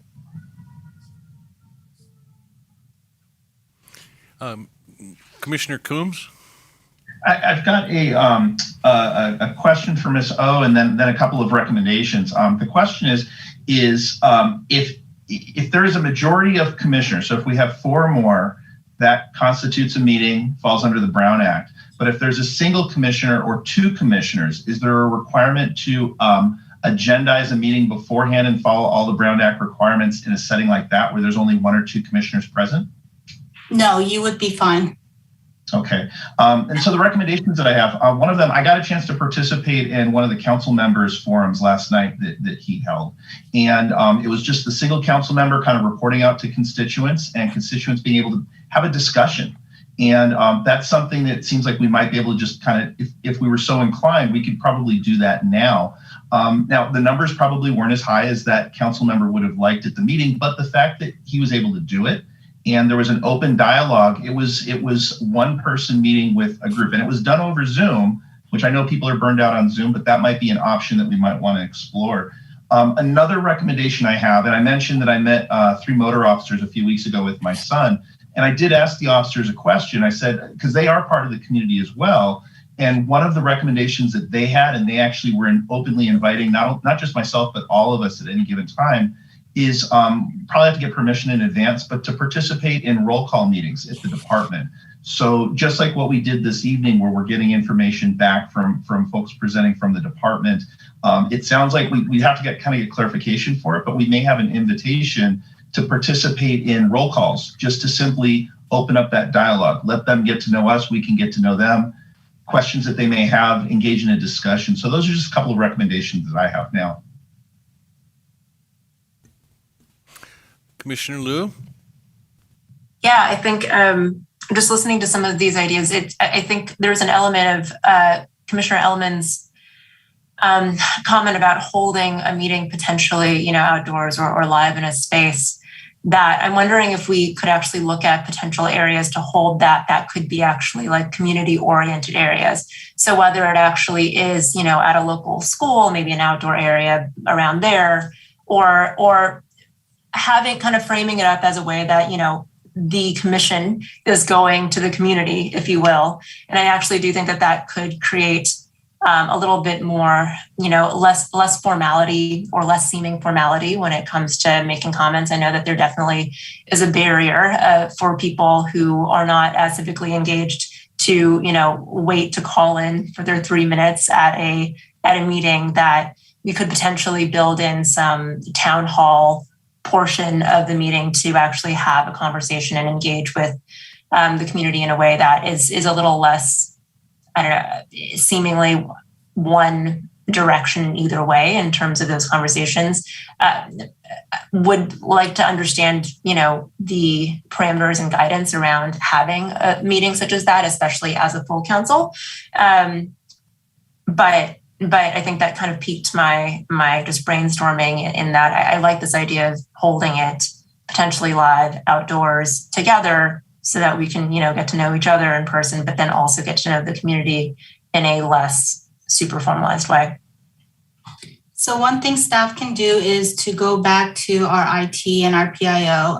Frankly, I'm not sure which department would be responsible for that, or it might be a combination of both, to see is this even a possibility, or it may depend on which outdoor venue we're talking about that would make it a possibility. If I may be so bold, I have probably attended these commission meetings longer than anybody else on this Zoom. And in the past, historically, when the police commission has tried to hold town hall meetings, what they deem town hall meetings, it turned into basically just a regular police commission meeting, and the participation was about what regular police commission meetings had, which is very little. And it was always somewhat disappointing, right? You're going out to the public. We had events at Buena Vista Library in their community room, and the level of participation might have been a little bit increased, but not by much. I find that one thing, though, that seems to pique the public's interest is if you're not holding just a regular meeting, but in a different place, but rather you are addressing an issue of real community concern and not trying to do too much at one time. Right now, the community is extremely concerned about street racing and everything that you discussed earlier today. So if you concentrate on a topic of community concern, I think that might also help increase public participation. If you're talking about school issues, for example, holding it at a school, which would obviously create some logistical issues because we would have to work with the school district to make sure that that's possible. But thinking more creatively like that, we can take our police commission to the school if the school is willing to address school resource issues, policing in school discussion, for example, and then maybe parents would be more willing to participate. So that would be my contribution to your discussion. Thank you so much for that contribution. I think that's very much kind of down the line of thinking that I was going down. I think another piece is kind of going back to the open comment section. You know, there may be an opportunity to work with other councils that have more experience in engaging with the community and may have different touch points with the community than those who are more focused on calling into police commission meetings, for example. So I do think that there might be some ability to work with other existing council entities to figure out how we can continue to broaden the reach. I'm wondering if I could get in here. The direction that we're looking for is to stimulate the community engagement. I'm wondering if we're looking at an issue that's maybe too large, and maybe it's something that a subcommittee could maybe do a little bit of research and perhaps talk to the IT department, talk to our public service people, and other organizations or entities in the community, and maybe come up with several suggestions that we could then follow through as a commission. I could see Commissioner Hakobian. Sorry, I'll get it there. Your experience with and background would be excellent in the social media areas, and I think maybe if Ms. O would be okay with 2 other people, we could make a committee of 3 people. Mr. Elman? The committee could only be up to 3 people, so that would be fine. Okay. Mr. Elman? I would like to volunteer because my background is IT. All right, excellent. And I will definitely volunteer. perfect. And is there any others? We don't have Commissioner Turner with us, but she may be available. Ms. Feruzin, Commissioner Feruzin? Yeah, I'm willing to volunteer. Although if someone else, including Commissioner Turner, feels strongly they'd like to participate, I'm fully willing to step back as well. All right. Yeah. I think that would work well if you 3 seem to be willing, and what we're trying to do is congeal an idea and give it more direction as to what we can come up with for a strategy. Is it Do we need a motion for that, Ms. O? Well, I just want to make sure that I understand, Mr. Chair. The subcommittee is to explore all different types of community engagement, including everything we discussed tonight and maybe other things as well. It's for community engagement purposes, right? Not just the outdoor meeting or what have you. Correct. To come up with some suggestions, and then we can look at a list of ideas, and good or bad, we can discuss those and break it down a little bit, but also by having a little bit more direction as to what our purpose is in trying to engage community members. So you don't need a motion to create your subcommittee. You have your volunteers. Unless you have some particular direction you want to give to this subcommittee, it sounds like you've had enough discussion that I believe the members of the subcommittee understand what the purpose of the group would be. Good. Okay. I think we'll let Commissioner Coombs. Thank you. Just for clarification as well. So thank you, all three of you, for volunteering for the subcommittee. And I appreciate you leaving the door open in case Commissioner Turner would like to join and get involved. This does not preclude any one of us, or for example, any pair of us, from engaging various community groups as well, correct? Correct. You are free to continue either individually or in smaller groups to explore. Great. Thank you. Commissioner Liu? Yeah, just as a quick follow-up question for that, I want to be aware of the Brown Act. If one of us who are not part of the subcommittee does meet with another group and then reaches out to the subcommittee or somebody on the subcommittee to report back, does that become an issue with the Brown Act if then that person discusses it with the rest of the subcommittee? Is that kind of where the gray area begins, or how do we kind of navigate that? Yes. And thank you for recognizing that and bringing it up. Yes, that could potentially be a violation of the Brown Act, because now you are more than, you're a majority, right? If the fourth person comes in and then discusses, again, the subject matter jurisdiction of your body by saying, oh, okay, well, I found this information out and this is what LA is doing, and you're providing information. And so now there's more than three talking about or discussing the issue, then you have created a meeting, unintentionally created a meeting. So that was very good that you noticed that. Quick question. What if we said these people are interested in connecting on talking about community engagement, recommend speaking with them? Would that? What I would do is inform Ms. Nakamura. Got it. Okay. Ms. So, is the way to address that is at our next meeting, if the committee has a report out, there could be some light discussion or minimal discussion of interaction?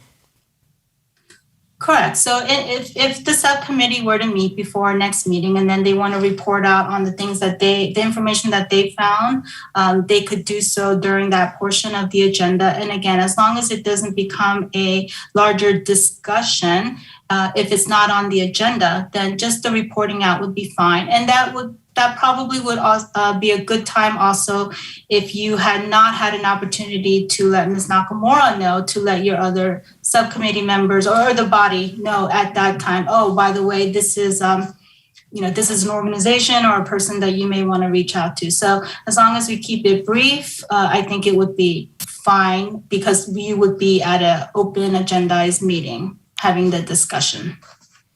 Good. I think that we have some direction now, and I'm wondering if we could move on with our general announcements from Captain Travis Irving, who is filling in this evening. I believe the chief is at a conference of some type. Mr. Chair, before you move on, I believe Commissioner Feruzin had her hand up. Oh, I'm sorry. Thank you. You know what? It's a question for you, Ms. O, but I can ask it offline. Thank you. Great. Then, Captain Irving, you'd like to make some comments? Good evening, Commissioners. Travis Irving, Captain Police Department, standing in for Chief Albanese. The announcement I have for you, just one, is this Monday we released the community survey. It's a biennial report that we put out. went out on Monday will be open to the public to comment on until November 15th.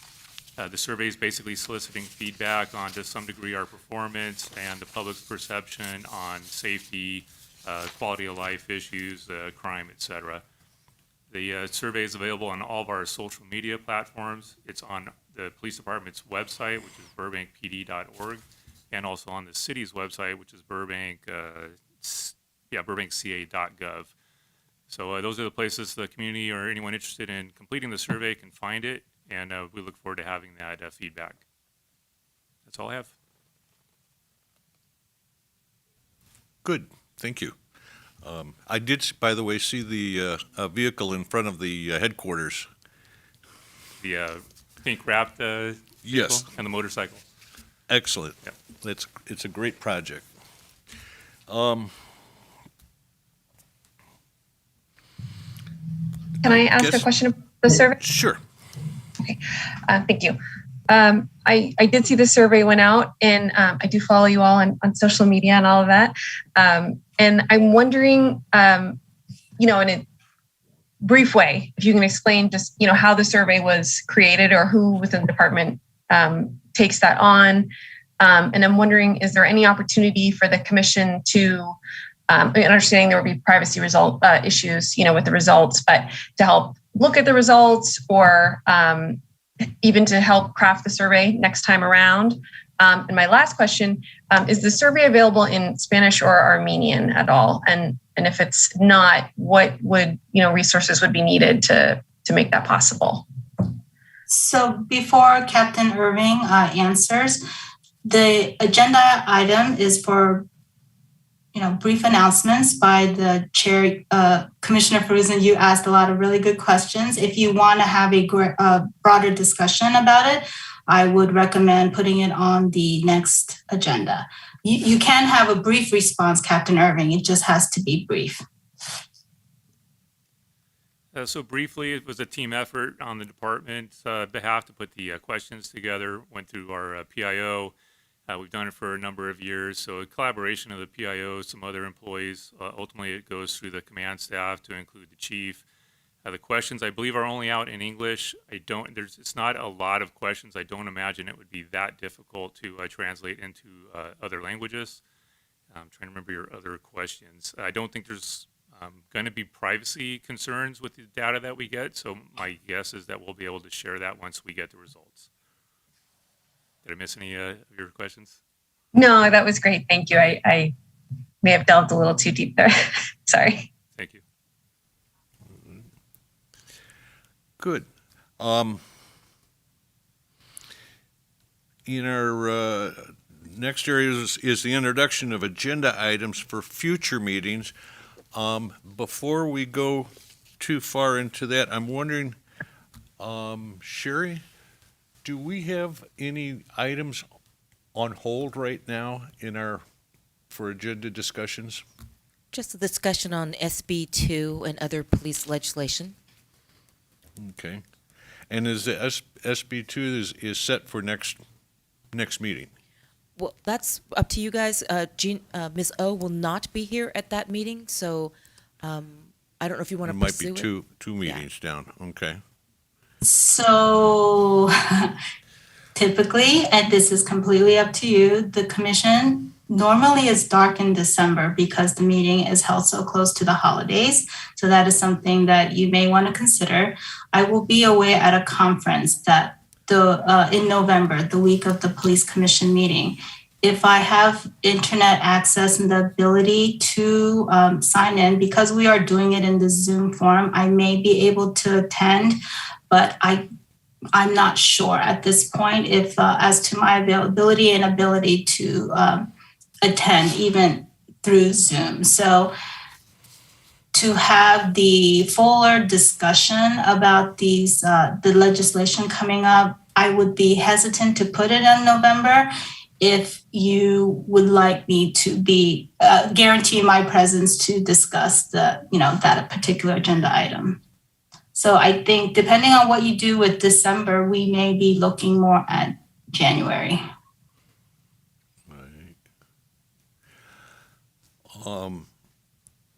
Mr. Chapman? Chairman Chapman? Commissioner Coombs?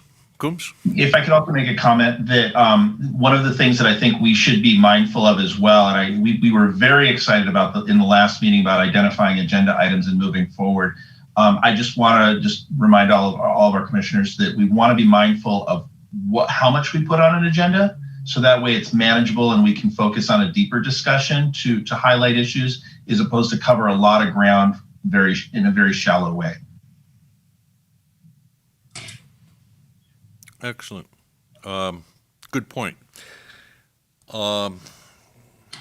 So one thing that you might want to discuss too, to Commissioner Coombs' point, I sent out the brief regarding a lot of potential new laws that are going to come into effect. If you want to, and I think staff was thinking that we would try to discuss all of these things as a topic. However, it is a lot of information. There are a lot of laws and they have a lot of specificity, and there's a lot of room to really go deep into that discussion. So if you as a body think that we should split it up so that you are looking at one particular bill as opposed to all the bills that are coming forward, that's another possibility. So if you want to talk about, for example, SB 2 or SB 16, both are huge legislations that are going to impact the department that I'm looking at right now, because I think that none of us really fully grasp the potential impact it's going to have on the department, and not just police, but also like records retention and all of these issues. We can split these subjects up. It would be at your pleasure. All right. Commissioner Hakobian, did you have something there? No, I didn't understand. Commissioner Fruzin?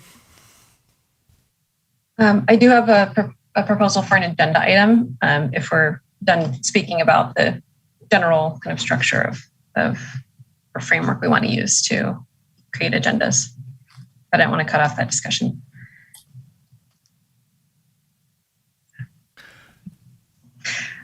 Okay, well, it relates to what one of the callers mentioned, which was around domestic violence. And so I was wondering, there had been an incident in September that, I personally, and I'm thinking you all as well, heard from other community members a lot of concern around the way that particular, event was handled, which is not something we're going to talk about for various reasons, including privacy and other reasons. That's fine.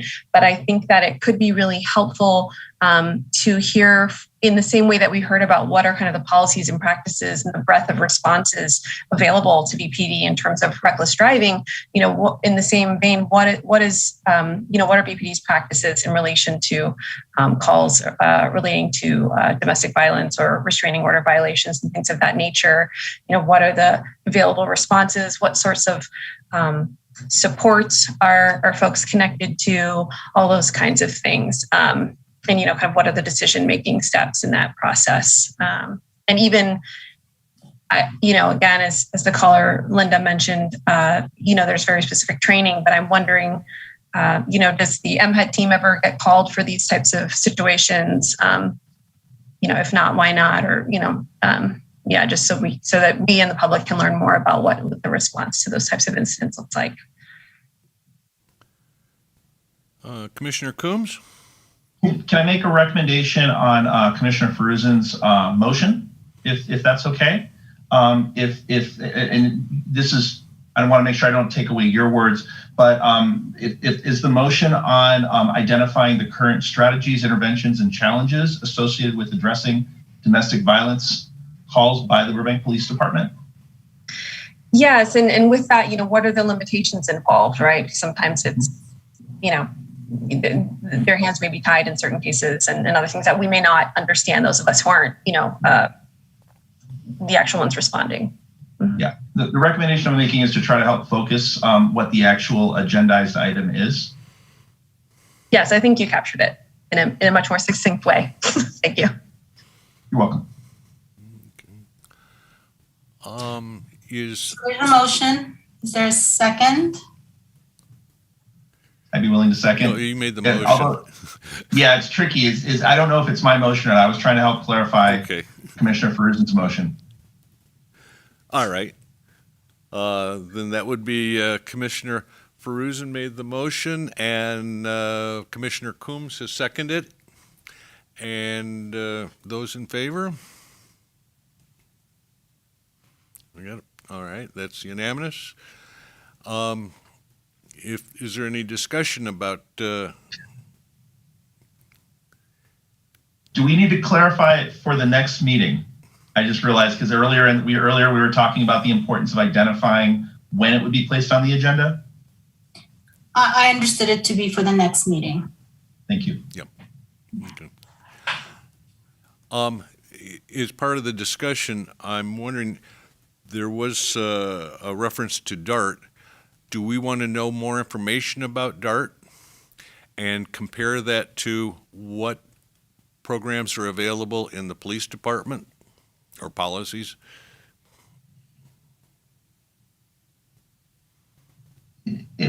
Not really, okay. Mr. Ellman? First, we should try to establish if there's a need. And if there's a need, then we can follow through with looking what other groups are available. All right. And so what we're looking for is a presentation from our department as to the processes and policies that they use in domestic violence situations. Okay. All right. And then can I also suggest along with that we move along with the SB 2 into January. We'll have Ms. O, and we can also break it up into February if we need to. Okay. Good. Any other agenda items? I think that would be a full plate for us for our next meeting. Ms. Liu? Commissioner Liu? Thank you, Commissioner Chapman. I'd like to propose something for the agenda. I don't necessarily think this needs to be the very next meeting, however, so I'd like to propose an agenda item for potentially an early, 2022 meeting. But one of the things that I was hoping to touch on was actually the BPD survey that Captain Irving referred to earlier. I'd like to kind of, first of all, get a report out of any initial analysis done and potentially maybe even look at the data ourselves and look into that.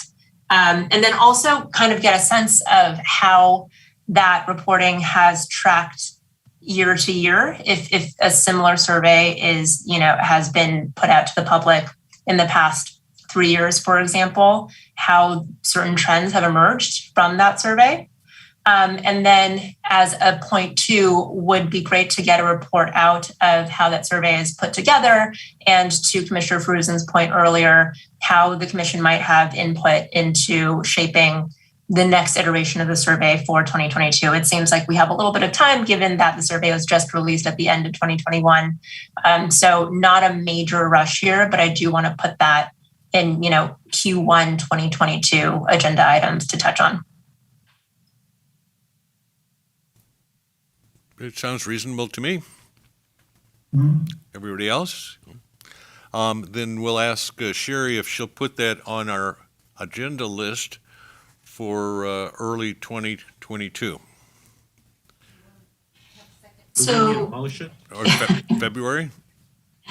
so we should probably follow the process that we just did for our previous agenda item, which is to Commissioner Luz has made a motion. We should get a second and then take a vote. Good. Do we have a second? Commissioner Hakobian? Second it? Yeah. All those in favor, raise your hand. That's unanimous. Good. Good. Good. I think we're in good shape then for this evening and for next couple of evenings.